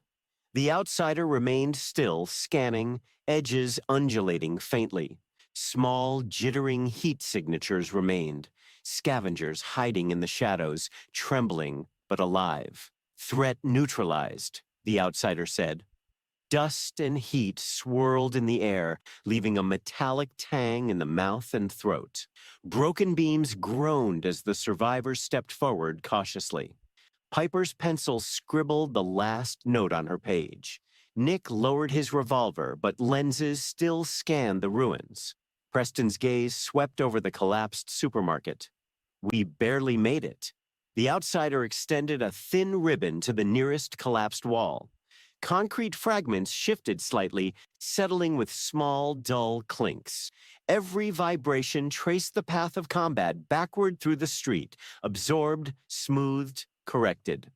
A faint wind stirred, carrying dust and the metallic odor of heat and conflict. The outsider remained at the center, pulsing softly, aware of every fractured surface, every lingering threat, and the quiet heartbeat of the ruined wasteland around them. They had crossed the first threshold, the point of no return. The ruined parking lot smelled of scorched asphalt and old gasoline, thick and clinging to the air like a memory. The sun was low, throwing long, jagged shadows across overturned cars, twisted shopping carts, and the skeletal remains of billboards. Heat shimmered off metal, bending the horizon in wavering waves. The outsider moved across the lot, edges spreading slightly, a faint distortion tracing every scrap of glass and steel in their path. Each step pressed down on burned oil stains and shattered asphalt, leaving subtle impressions where the residue thinned. Their form absorbed the ambient heat, rippling gently as it rose from the surfaces around them. Preston Garvey crouched behind the roofless shell of a car, musket raised, eyes scanning. Piper Wright balanced on the hood of another car, notebook open, pencil scratching in quick, staccato bursts. Nick Valentine leaned against a mangled lamppost, lenses flicking from shape to shape, analyzing the heat signatures layered across the lot. "Do you feel that?" Preston muttered, voice low. The vibration of the asphalt beneath them wasn't footsteps, not human. It throbbed like a pulse. The outsider paused. The heat signature ahead was massive, uneven, and shifting. Not a raider, not a mutant. They could feel intelligence in the rhythm, a pattern beneath the raw warmth. A low roar rolled across the lot. Dust and debris lifted from the ground, swirled and settled in pale clouds. The source stepped into view, a deathclaw, enormous and sinewed, muscles taut beneath mottled gray skin, claws gleaming faintly in the dim light. Its eyes burned with raw, predatory heat. Each step pressed into the asphalt, cracking it, shaking loose shards of glass and metal. Piper whispered, "Oh God, that's a deathclaw." The outsider flowed forward, edges narrowing, moving low to the ground. Their surface absorbed the heat radiating from the beast, rippling as if the air itself had become viscous. The deathclaw lunged. A gust of wind preceded it, displacing dust and scent. Claws struck the asphalt, gouging long, shallow furrows. The impact sent vibrations rolling through the lot, felt first by the outsider as subtle quivers along their lower edge. Nick fired his revolver twice. Sparks from the rounds hit the asphalt and the creature's forearm, bouncing harmlessly off thick, scaly skin. The heat radiating off it surged in rolling pulses. Preston fired his musket, smoke curling in the hot air. The shot slammed into the creature's shoulder. Nothing. The beast roared, shaking the lot with sound and presence. The outsiders surged forward, their bodies split, one ribbon extending to the creature's legs, another rising toward its torso. Heat and pressure pulsed against their surface as the claws swung, slicing through air and barely grazing the rippling edge of the outsider. Each contact sent small shockwaves, muffled, absorbed, and redirected. The creature reared back, talons slashing. The outsider flowed around the strike, edges tightening, encasing a forearm in shimmering, almost liquid material. The deathclaw roared, muscles straining against the encasement. Heat surged violently, but the outsider adjusted, spreading and dissipating the energy through their form into the cracked asphalt beneath. Piper clutched the hood of her car, pencil forgotten. It's like it's eating it alive without blood." Nick's mechanical jaw clicked softly. "It's not alive in the way we understand, more like a system recalibrating." The deathclaw slammed a claw down, cracking the asphalt. The shock reverberated through the lot, rattling metal and broken glass. The outsider absorbed the impact, flowing into the fissures, neutralizing the tremor before it could spread. Preston shouted, "Keep it off us! Don't let it—" A sudden, almost silent movement. The outsider extended a thin ribbon across the lot, sliding under the deathclaw's massive foot.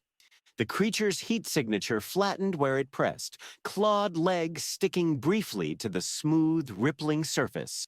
With a soft, wet thud, the beast toppled sideways, smashing into a pile of concrete debris.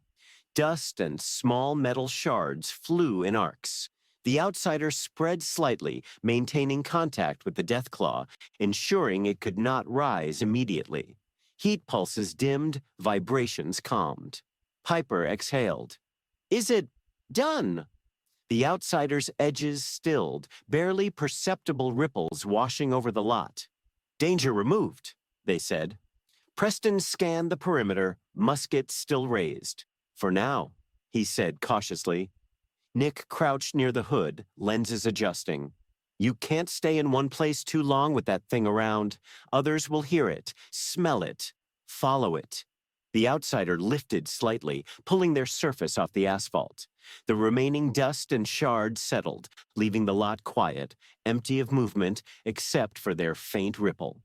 Heat from the asphalt lingered, faint, uneven. Metal reflected pale sunlight, streaked with shadows where the debris had shifted. A breeze moved through the lot, stirring dust and the smell of scorched asphalt. The outsider extended a ribbon to the nearest crushed car, touching the warped metal.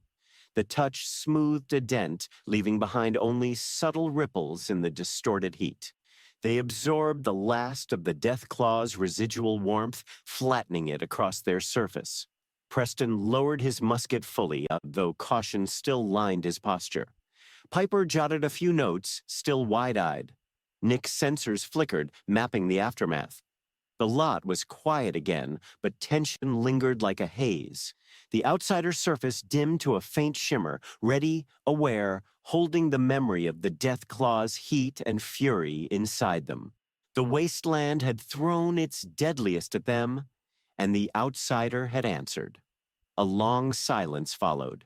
The sun dipped lower, casting jagged shadows across the cracked asphalt, and for the first time, the group realized they had passed a threshold, one from which they could not turn back. The old highway bridge loomed above, cracked and sagging, girders twisted into jagged angles like the ribs of some long-dead beast. Dust hung in the air, stirred occasionally by the wind and the faint metallic smell of rust mixed with scorched asphalt. The ground below was littered with broken vehicles, crumpled signs, and scattered debris that clinked and rattled with each footstep. The outsider moved first, edges rippling, hovering slightly above the cracked pavement. Heat from the sun-soaked metal seeped into their surface, creating subtle distortions that blurred the outline of their body. Each step left a trace, a thin swath of cleaner asphalt, a muted trail in the oily residue of years past. Preston Garvey led the group, musket-braced, eyes scanning the surrounding wreckage. Piper Wright crouched behind a crushed bus, notebook open, pencil scratching notes frantically. Nick Valentine moved alongside the outsider, lenses flicking back and forth, analyzing heat signatures across the broken highway. A low rumble shook the bridge. Dust and small stones tumbled from cracks in the concrete. The outsider felt it first, massive heat signatures moving erratically, uneven, pulsating with intent. Not raiders, not mutants, something different. From beneath the bridge, the first figure emerged, a hulking deathclaw, muscles rippling beneath mottled gray skin, eyes glowing faintly with feral intelligence. Another followed, smaller but no less dangerous, and then a third, moving with unexpected coordination. Piper whispered, "Oh no! They're hunting!" The outsider shifted, spreading along the asphalt like a living ribbon, edges tightening as they scanned the incoming threat. Heat and vibration pressed against them, a tactile map of the deathclaw's movement. The first deathclaw lunged.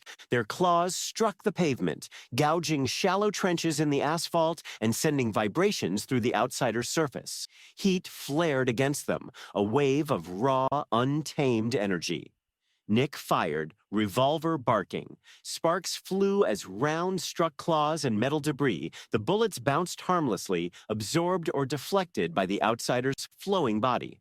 Preston's musket thundered, smoke curling in the hot air. The largest deathclaw roared, shaking loose dust and debris from the bridge above. Its heat signature pulsed in rolling waves across the lot. The outsider surged forward, splitting their mass. One ribbon wrapped around the largest deathclaw's limbs, absorbing its force, flattening the heat. Another extended to intercept the smaller deathclaws, pressing against them, neutralizing their movements before they could strike.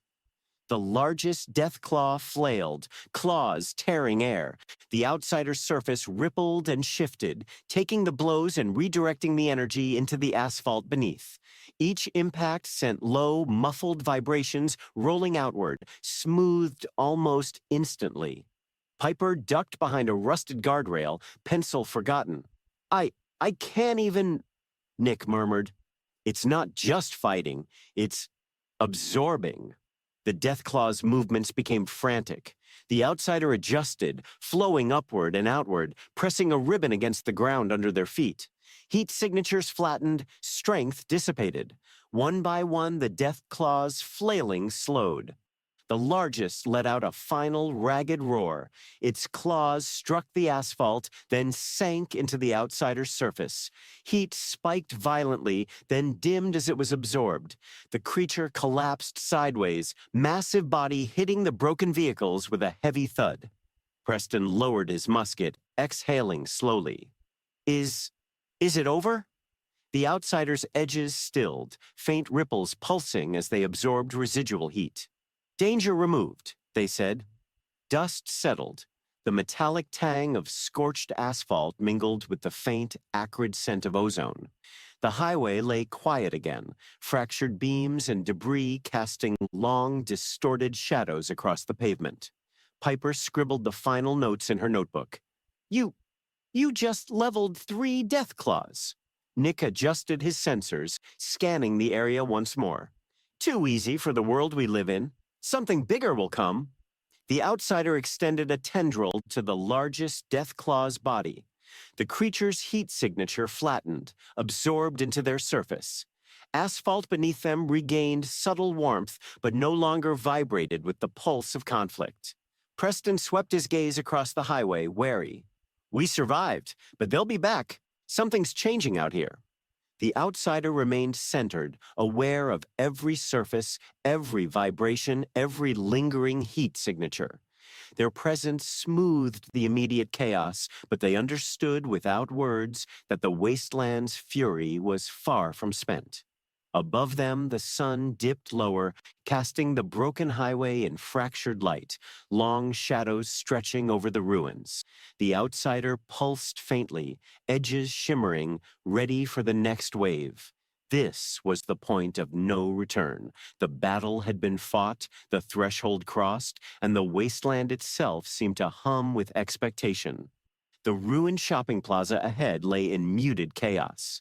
Broken glass crunched underfoot, mixing with scattered cans and rusted metal signs. The smell of scorched asphalt clung to the air, layered with the metallic tang of burned-out cars and faint ozone from lingering radiation. Shadows stretched long in the late afternoon sun, folding across cracked concrete and jagged steel beams. The outsider moved forward, body low and fluid, edges shimmering faintly as they absorbed the uneven heat from the asphalt. Every step left subtle traces. Oil stains thinned, small pieces of glass pressed flat, debris subtly shifted. Their presence flattened the chaotic energy of the plaza into patterns of calm tension. Preston Garvey crouched behind a toppled vending machine, musket raised. Piper Wright perched atop a crumpled car hood, notebook ready but pencil paused, eyes wide. Nick Valentine's lenses scanned the area with quiet precision, revolver in hand, revolutions of internal sensors humming as he tracked residual heat. A low, rolling growl began beneath the rubble, vibrating through the cracked asphalt. The outsider felt it before anyone else, a deep, pulsing heat, massive and unrelenting. It wasn't one creature, but a cluster moving as one, coordinated and intelligent. From the shadows emerged the first of the behemoths, a deathclaw, larger than any the group had encountered. Its scales glimmered faintly in the sun, muscles rippling beneath mottled skin. Another followed, smaller but quick, radiating intense, erratic heat. Then a third emerged, hunched, clawed and calculating, its presence pressing into the asphalt like a living weight. Piper whispered, 3, maybe 4. Oh, God. Preston tightened his grip on the musket. Stay sharp. They're not just hunting. They're testing us. The first deathclaw lunged. Its claws gouged the asphalt, sending vibrations rippling through the outsider's body. The impact pressed against them like a physical wave, heat spiking sharply at the point of contact. Nick fired twice. Bullets sparked off steel debris, harmless against thick, scaled skin. The second deathclaw darted between broken cars, fangs bared, claws raking air. The outsider reacted instantly. They split, a ribbon moving along the asphalt to intercept the smaller deathclaw, another coiling upward to meet the first. Heat flared where the claws struck. The vibrations were absorbed, funneled through the outsider's form into the ground, dissipating the energy into harmless tremors. The largest deathclaw roared, a low, vibrating sound that shook the plaza. Dust and glass rattled in chaotic counterpoint. The outsider flowed around the strike, edges wrapping the creature's forearm. Metal chains and jagged debris dissolved as they came into contact, absorbed into the outsider's surface. Preston fired again, musket cracking, but the round seemed negligible. Nick's revolver echoed across the plaza, each shot sparking against glass and metal, yet the outsider remained unbroken, a fluid, unyielding mass. The deathclaw's movements became erratic, frustration mounting. The outsider extended thin ribbons beneath their feet, gripping the asphalt, absorbing impact, flattening heat signatures until each creature's aggressive energy dimmed. Piper scribbled furiously, pencil scratching against the notebook. It's like it's not just defending. It's editing reality around it. One of the smaller deathclaws tried to leap onto a fallen support beam, claws scrabbling, but the outsider's ribbon wrapped around its legs, tugging it down. It collapsed with a muted thud into the broken asphalt. The largest deathclaw flailed wildly, talons gouging grooves in the plaza floor. Heat surged violently across the outsider's surface, yet they absorbed it, flowing into the surrounding debris, neutralizing the impact. The creature let out a final, ragged roar, muscles straining against the fluid grip, then collapsed sideways into a heap of twisted metal. Preston lowered his musket, exhaling slowly. That was too close. Nick scanned the plaza, revolver lowered. They won't stay down long if more are coming. The patterns we saw, the heat signatures, they repeat. It's a system. The outsider pulled their mass back, edges calming, vibrations subsiding. Residual heat from the fallen deathclaws was drawn into them, smoothed, absorbed. The plaza lay quiet, dust settling over broken debris, glass glinting faintly in the dim sunlight. Piper whispered almost to herself, "I don't think anyone else could have done that." The outsider rippled once, faintly, acknowledging the observation. They extended a ribbon over the largest deathclaw's body, smoothing the asphalt where its claws had gouged deep trenches. Heat flattened, vibration ceased. Preston scanned the surroundings, wary. "We've made it this far, but I can feel it. There's more out there, something bigger, something waiting." The outsider remained still, centered, absorbing the quiet tension of the plaza. Dust stirred in slow spirals around them. The edges of their bodies shimmered faintly in the fading sun. They had survived the midpoint, the climax of immediate danger, the first real test that confirmed their power. But the wasteland was vast, unpredictable, and still bleeding chaos into every street, every broken highway, every ruined plaza. A faint breeze picked up, carrying the metallic tang of asphalt and scorched steel. The outsider pulsed softly, edges quivering as if listening, preparing, already calculating the next move in a world that refused to stay still. The ruined overpass stretched above them, fractured steel girders jutting into the sky like jagged spines. Dust clung thick to the cracked concrete, moving lazily in gusts of wind that carried the acrid smell of scorched asphalt and old oil. The air was heavy, sticky with heat, vibrating faintly underfoot as the outsider moved forward. Their body flowed across the broken street, edges stretching and contracting with measured awareness. Every step pressed down on oily residue, glass shards, and twisted metal, leaving subtle ripples where the surface thinned and reshaped. Heat from the sun-baked asphalt seeped into them, mingling with residual warmth drawn from their recent combat. Preston Garvey crouched behind a partially collapsed billboard, musket ready. Piper Wright perched atop a mangled car, notebook open but pencil paused, watching the horizon. Nick Valentine adjusted his lenses, revolver raised, tracking distant heat signatures with mechanical precision. A low rumble shifted beneath the overpass. Dust and small stones tumbled from cracks. The outsider felt it first, vibrations rolling through the ground in a slow, methodical rhythm. Not movement of raiders or mutants, but something far larger, calculated, deliberate, pressing into the earth. From the shadows of the collapsed highway, hulking shapes emerged. 3 deathclaws, but unlike the previous encounters, their movements were synchronized, almost strategic. Heat signatures pulsed in rolling waves across the asphalt, pressing outward, aggressive yet restrained. Piper whispered, "It's coordinated this time." The outsiders split, ribbons of their form spreading along the cracked pavement. Edges rippled, blending light and heat to mask movement. They moved low, absorbing and redistributing vibrations from the approaching deathclaws. Each pulse pressed against their surface like a physical weight, testing the limits of their control. The largest deathclaw lunged first, claws gouging deep trenches into the asphalt. Vibrations surged up the outsider's body, pressing against their edges in waves of heat. A tendril extended upward, wrapping around the creature's arm, neutralizing the strike and dissipating energy into the surrounding rubble. Nick fired. Revolver rounds sparked against jagged metal, harmless to the outsider. Preston's musket barked, smoke curling into the hot air.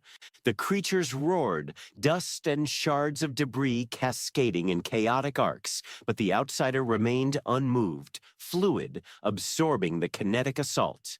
The second deathclaw charged from a broken overpass pillar, talons slashing.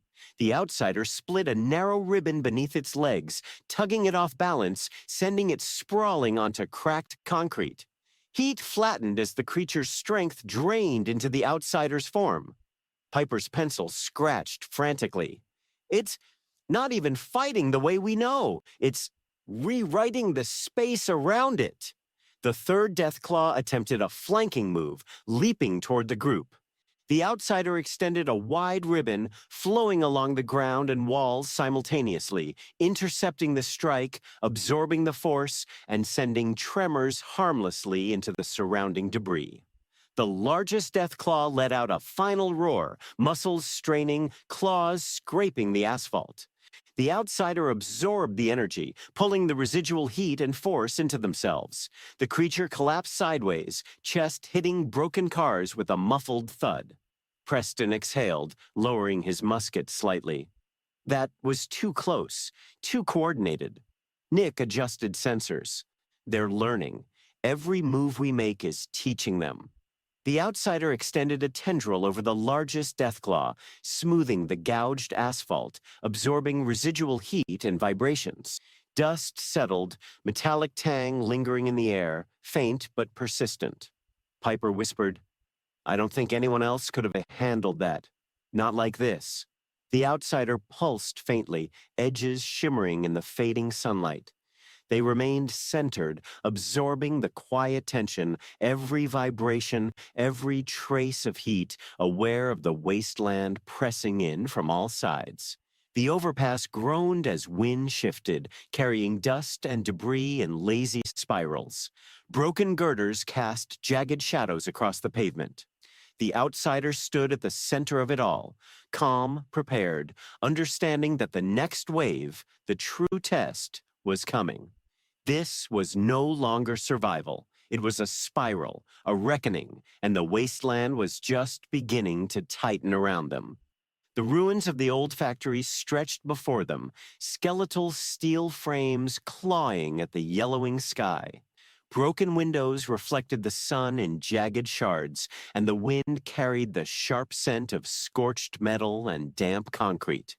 Every footstep across the fractured pavement sent small clouds of dust into the air, drifting in lazy, uneven currents. The outsider hovered low over the asphalt, edges rippling, absorbing heat radiating from sun-baked metal and scattered debris. Every movement left faint impressions. Oil-stained patches thinned, shards of glass shifted slightly, and scattered scrap metal balanced precariously before settling again.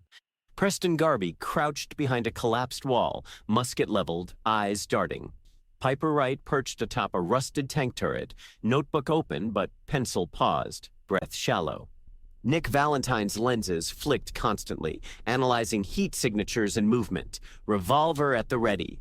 From deep within the factory, a low, resonant vibration rolled outward. The outsider felt it first, a pulse of heat and pressure moving through the fractured foundation. Not random, not chaotic, precise, deliberate, and heavy. The first figure appeared, a hulking deathclaw, larger and more muscular than any they had faced before, its eyes glowing with intelligence. Its movement was deliberate, scanning, calculating. Behind it, two more followed, smaller but equally coordinated, moving in synchronized rhythm. Piper whispered, They're hunting together." The outsiders split their form, ribbons stretching along the cracked pavement, flowing low, edges shimmering to absorb and redirect vibrations. Heat pressed against their surface in waves, rising and falling like the pulse of a heartbeat. The largest deathclaw lunged, claws gouging into the asphalt. The impact pressed against the outsider, ripples spreading across their surface. They extended a ribbon upward, wrapping around the creature's arm, neutralizing the strike and absorbing the energy into the surrounding debris. Nick fired twice. Sparks flew off jagged metal. The bullets were negligible, their kinetic force absorbed into the outsider's flowing body. Preston's musket cracked, smoke curling in the hot air. The factory trembled under the combined weight and movement of the approaching deathclaws. The second deathclaw leapt from a collapsed support beam. The outsider split a narrow ribbon beneath its legs, pulling it off balance and flattening its heat signature as its body struck the concrete with a dull thud. Piper scribbled furiously, pencil scratching across the page. It's like it's controlling the space around it. The third deathclaw attempted a flanking maneuver. The outsider extended a wide, flowing ribbon, intercepting the strike, absorbing impact, and sending energy harmlessly into nearby debris. Heat and vibration flattened instantly under their control. The largest deathclaw let out a final roar, muscles straining, talons scraping against the asphalt. The outsider absorbed the residual energy, pulling it into themselves, leaving the creature collapsed and inert across a pile of broken machinery. Preston exhaled, lowering his musket. They're not learning from this fight. They're evolving. Nick's sensors flickered. Every move we make feeds them, but the outsider recalibrates faster than anything I've ever seen. The outsider extended a tendril over the largest deathclaw, smoothing the gouged asphalt and absorbing the heat from the creature's body. Dust settled in the factory yard, metallic tang lingering in the air. Piper whispered, I don't think anyone else could have handled that." The outsider pulsed faintly, edges shimmering, sensing the vibrations and heat signatures still lingering in the area. The factory groaned, metal twisted in the wind, and the shadows stretched long across the fractured ground. This spiral was tightening. The wasteland's consequences pressed in around them, relentless. And the outsider remained at the center, calm, prepared, a living balance in a world that refused to stay still. The battle had been survived, but the reckoning was far from over. The remnants of the industrial district smelled of scorched metal, burnt oil, and wet concrete. The outsider's surface reflected faint sunlight, rippling as heat radiated unevenly from the fractured asphalt and collapsed steel frames. Each step left subtle traces, small dents flattened in the metal, oil stains thinned, and dust shifted imperceptibly beneath their edges. Preston Garvey crouched behind a bent shipping container, musket braced against his shoulder. Piper Wright perched atop a crumpled generator, pencil paused mid-scratch as she watched the horizon. Nick Valentine's lenses scan the area, revolver at the ready, clicking softly as his mechanical joints adjusted to the uneven terrain. A deep rumble echoed through the industrial skeletons. Concrete cracked underfoot. The outsider felt the vibration first, a rolling wave of heat and pressure moving in slow, deliberate pulses. It wasn't raiders or mutants. It was larger, more intelligent, and it was coming. From the shadows of a collapsed warehouse, hulking deathclaws emerged. The largest Elidai, muscles corded beneath mottled gray skin, claws scraping jagged concrete. Two smaller ones flanked it, moving in coordinated rhythm, eyes glowing faintly with predatory intelligence. Piper whispered, "They're organized."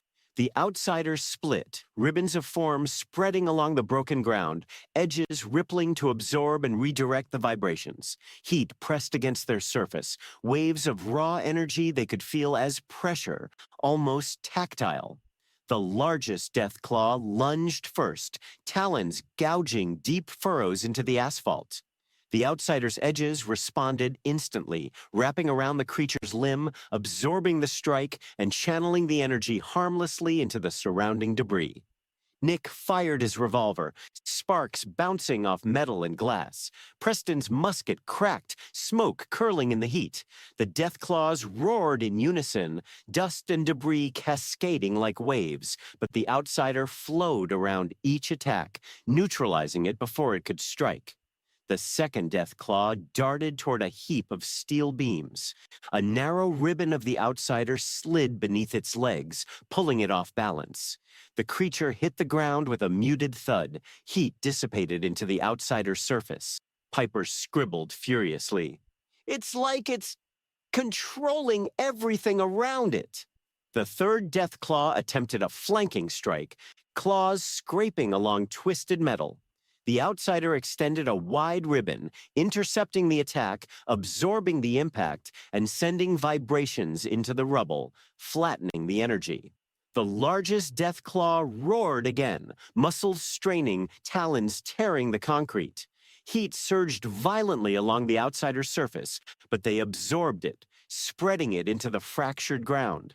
The creature collapsed sideways, inert across a pile of debris. Preston exhaled slowly. "It's relentless, and they're learning." Nick adjusted his lenses.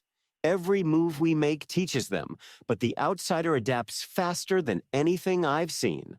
The outsider extended a tendril to the largest deathclaw, absorbing the heat from its body, smoothing the gouged concrete beneath it. Dust settled, the metallic tang of scorched asphalt lingering faintly. Piper whispered, almost in awe, I don't think anyone else could have done that." The outsider pulsed faintly, edges shimmering in the dim sunlight, aware of every vibration, every heat signature, every trace of lingering danger. Above, the skeletal steel groaned in the wind. Shadows stretched long across the fractured ground. The wasteland pressed closer, consequences of the battle wrapping around them like a tightening coil. The outsider remained at the center, calm, prepared, absorbing the spiral of chaos around them, knowing the reckoning had only begun. The derelict highway snaked ahead, fractured and pocked with holes, littered with rusted cars and twisted metal guardrails. Dust rose in lazy spirals as the wind swept through the gaps, carrying the acrid scent of scorched asphalt and burnt oil. Heat shimmered off sun-baked concrete, creating faint, wavering distortions across the fractured surface. The outsider moved low, edges rippling, floating just above the cracked asphalt. Every step pressed lightly into debris, oil patches thinning beneath their surface, glass shards pressing flat. Heat radiating from the wreckage mingled with their own, creating subtle distortions that bent the light around them. Preston Garvey crouched behind a collapsed overpass pillar, musket braced. Piper Wright balanced atop a jagged heap of concrete, notebook open but pencil paused. Nick Valentine moved along the edge of the wreckage, lenses scanning every heat signature, revolver raised. A low, rolling vibration moved through the ground. The outsider felt it first, deep, calculated, and slow. 3 hulking shapes emerged from the shadows ahead. The largest deathclaw led, muscles taut, eyes glowing with predatory intelligence. 2 smaller ones flanked it, coordinated, moving in perfect rhythm. Piper whispered, "They're not just hunting, they're strategizing." The outsiders split, ribbons of their form flowing along the asphalt. Edges rippled, absorbing and redirecting vibrations. Heat pressed against them like physical pressure, testing their control. The largest deathclaw lunged, claws gouging trenches into the asphalt. The outsider wrapped a ribbon around the limb, absorbing the strike and channeling the energy into the surrounding debris. Nick fired his revolver. Sparks bounced harmlessly off metal and glass. Preston's musket roared, smoke curling in the heat. Dust cascaded in chaotic clouds, but the outsider flowed fluidly around each attack, neutralizing the impact before it could strike anyone else. The second deathclaw leapt from a broken guardrail. The outsider extended a narrow ribbon beneath its legs, pulling it off balance. Heat flattened into their surface. Energy dissipated harmlessly. Piper scribbled frantically. "It's controlling the space, the motion, everything." The third deathclaw tried a flanking maneuver. A wide ribbon of the outsider flowed along the ground, intercepting the strike, absorbing impact, and sending vibrations into the fractured debris, flattening the energy. The largest deathclaw roared, muscles straining, talons scraping asphalt. Heat surged violently across the outsider's edges, yet they absorbed it, distributing the energy through the cracked highway. The creature collapsed sideways, inert against twisted guardrails. Preston exhaled, lowering his musket. "They're adapting. We've only slowed them." Nick's lenses flickered. The outsider's response is faster than anything we've ever seen, but this isn't the end. The outsider extended a tendril over the largest deathclaw, absorbing residual heat and smoothing gouged asphalt. Dust settled, metallic tang lingering in the air. Piper whispered, awestruck, I don't think anyone else could do that." The outsider pulsed faintly, edges shimmering in the sun, aware of every vibration, every heat signature, every subtle shift in the ruined highway around them. The wasteland pressed closer, consequences tightening like a coil. The spiral of chaos was not over, and the outsider, still at the center, remained calm, prepared, holding the balance of destruction and survival in their fluid, relentless form. The sun hung low over the wasteland, bleeding orange light across a ruined city skyline. Broken skyscrapers jutted into the sky like shattered teeth, casting long, fractured shadows over the streets below. Dust hung in the air, carrying the acrid tang of scorched metal and old concrete, mingling with the faintly sweet smell of radiation and decay. The outsider moved across the cracked highway that ran through the center of the city, edges flowing smoothly over rubble and broken asphalt. Their surface absorbed heat from the sun-warmed debris, rippling faintly as they passed. Each movement pressed into oil stains and shattered glass, leaving subtle impressions and smoothing rough edges in the surrounding debris. Preston Garvey crouched behind the remains of a crumpled bus, musket leveled, eyes darting between the distant shadows of collapsed buildings. Piper Wright balanced on a fractured lamppost, notebook open, pencil poised, lips pressed tight in concentration. Nick Valentine moved alongside the outsider, revolver ready, lenses scanning the heat signatures layered across the ruined streets. From the far end of the avenue, a low rumble rolled forward. Dust and small stones tumbled from broken walls and piles of rubble. The outsider felt it first, a deep, methodical vibration that pressed into the asphalt, radiating heat in rolling pulses.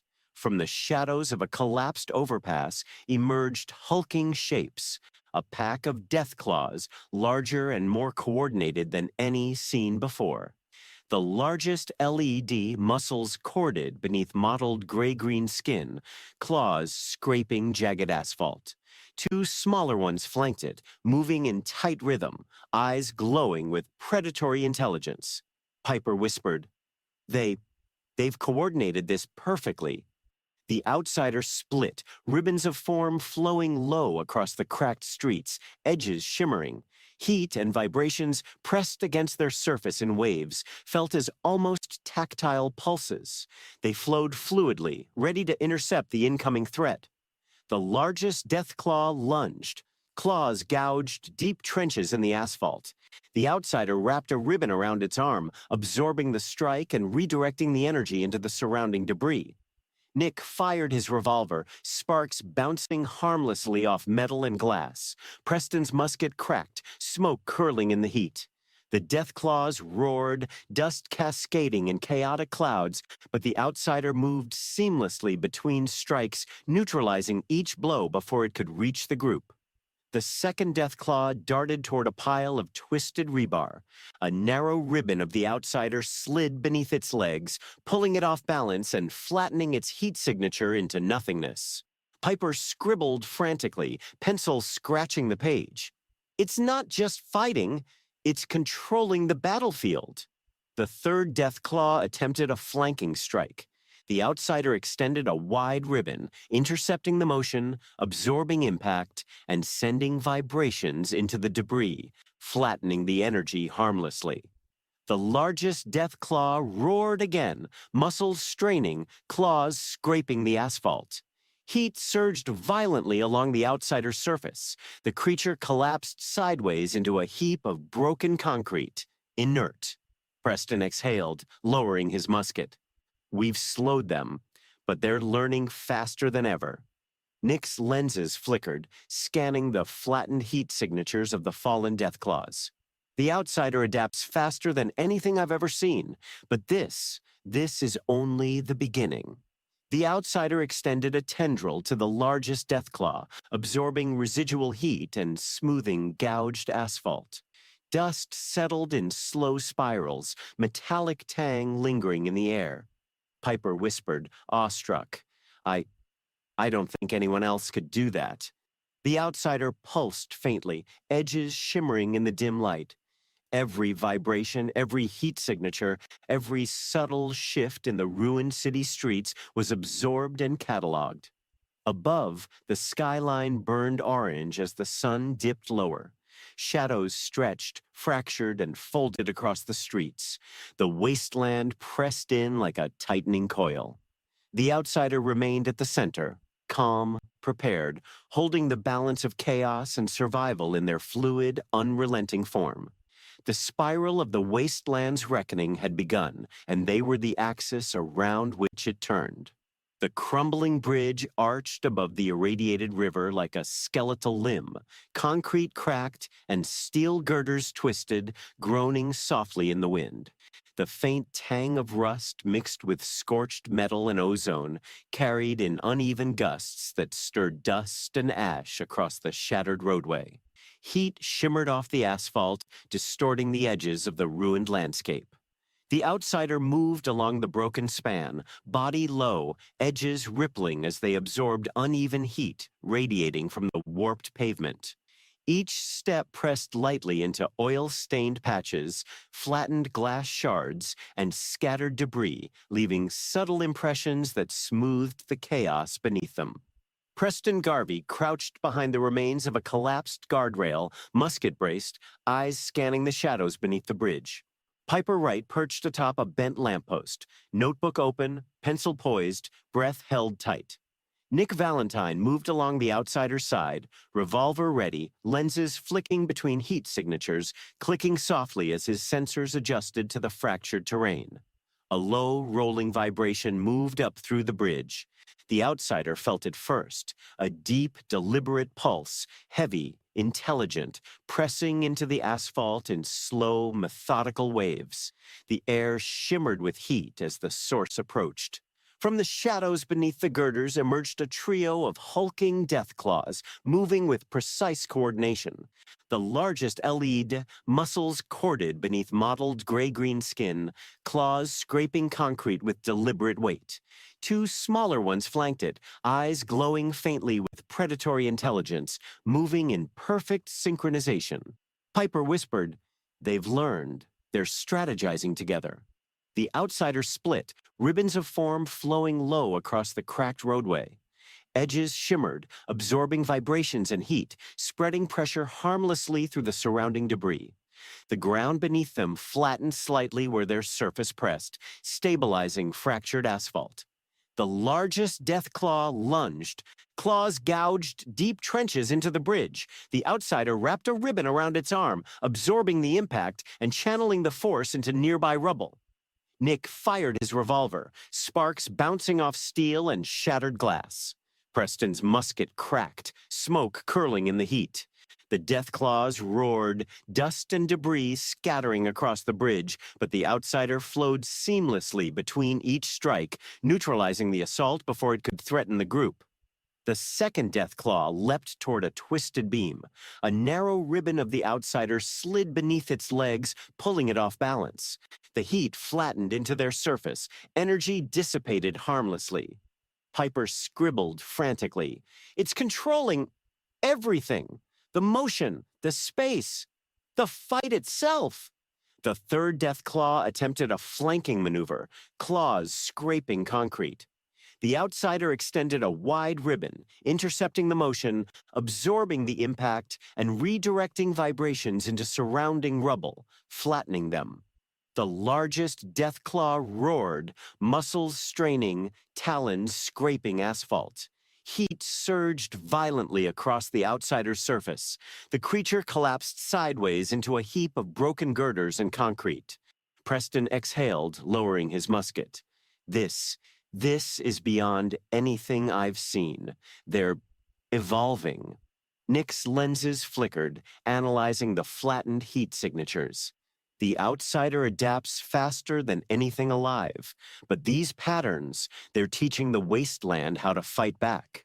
The outsider extended a tendril to the largest deathclaw, absorbing residual heat, smoothing gouged asphalt and twisted debris. Dust settled in lazy spirals. The metallic tang of scorched concrete and steel lingered in the air. Piper whispered, awestruck, "No one else could have done that. Not like this." The outsider pulsed faintly, edges shimmering in the fading light. Every vibration, every heat signature, every trace of lingering danger was cataloged and absorbed. Above, the sun dipped closer to the horizon, casting fractured shadows across the ruined bridge. The wasteland pressed inward, consequences of battle spiraling tighter around them. The outsider remained at the center, calm, prepared, the axis of order amid chaos, the point around which the spiral of the wasteland's reckoning turned. The horizon burned with the dying light of the sun, casting fractured orange and copper across the ruined city. Broken skyscrapers jutted into the sky like shattered teeth, their jagged shadows stretching across streets littered with twisted metal, broken cars, and the remnants of long-forgotten lives. The air carried the sharp scent of scorched asphalt, rusted steel, and faint ozone, mixed with dust that clung stubbornly to everything. The outsider moved slowly across the fractured avenue, edges rippling faintly, hovering just above the cracked asphalt. Every step left subtle traces. Oil-stained patches thinned, shards of glass pressed flat, and debris shifted slightly under their weight.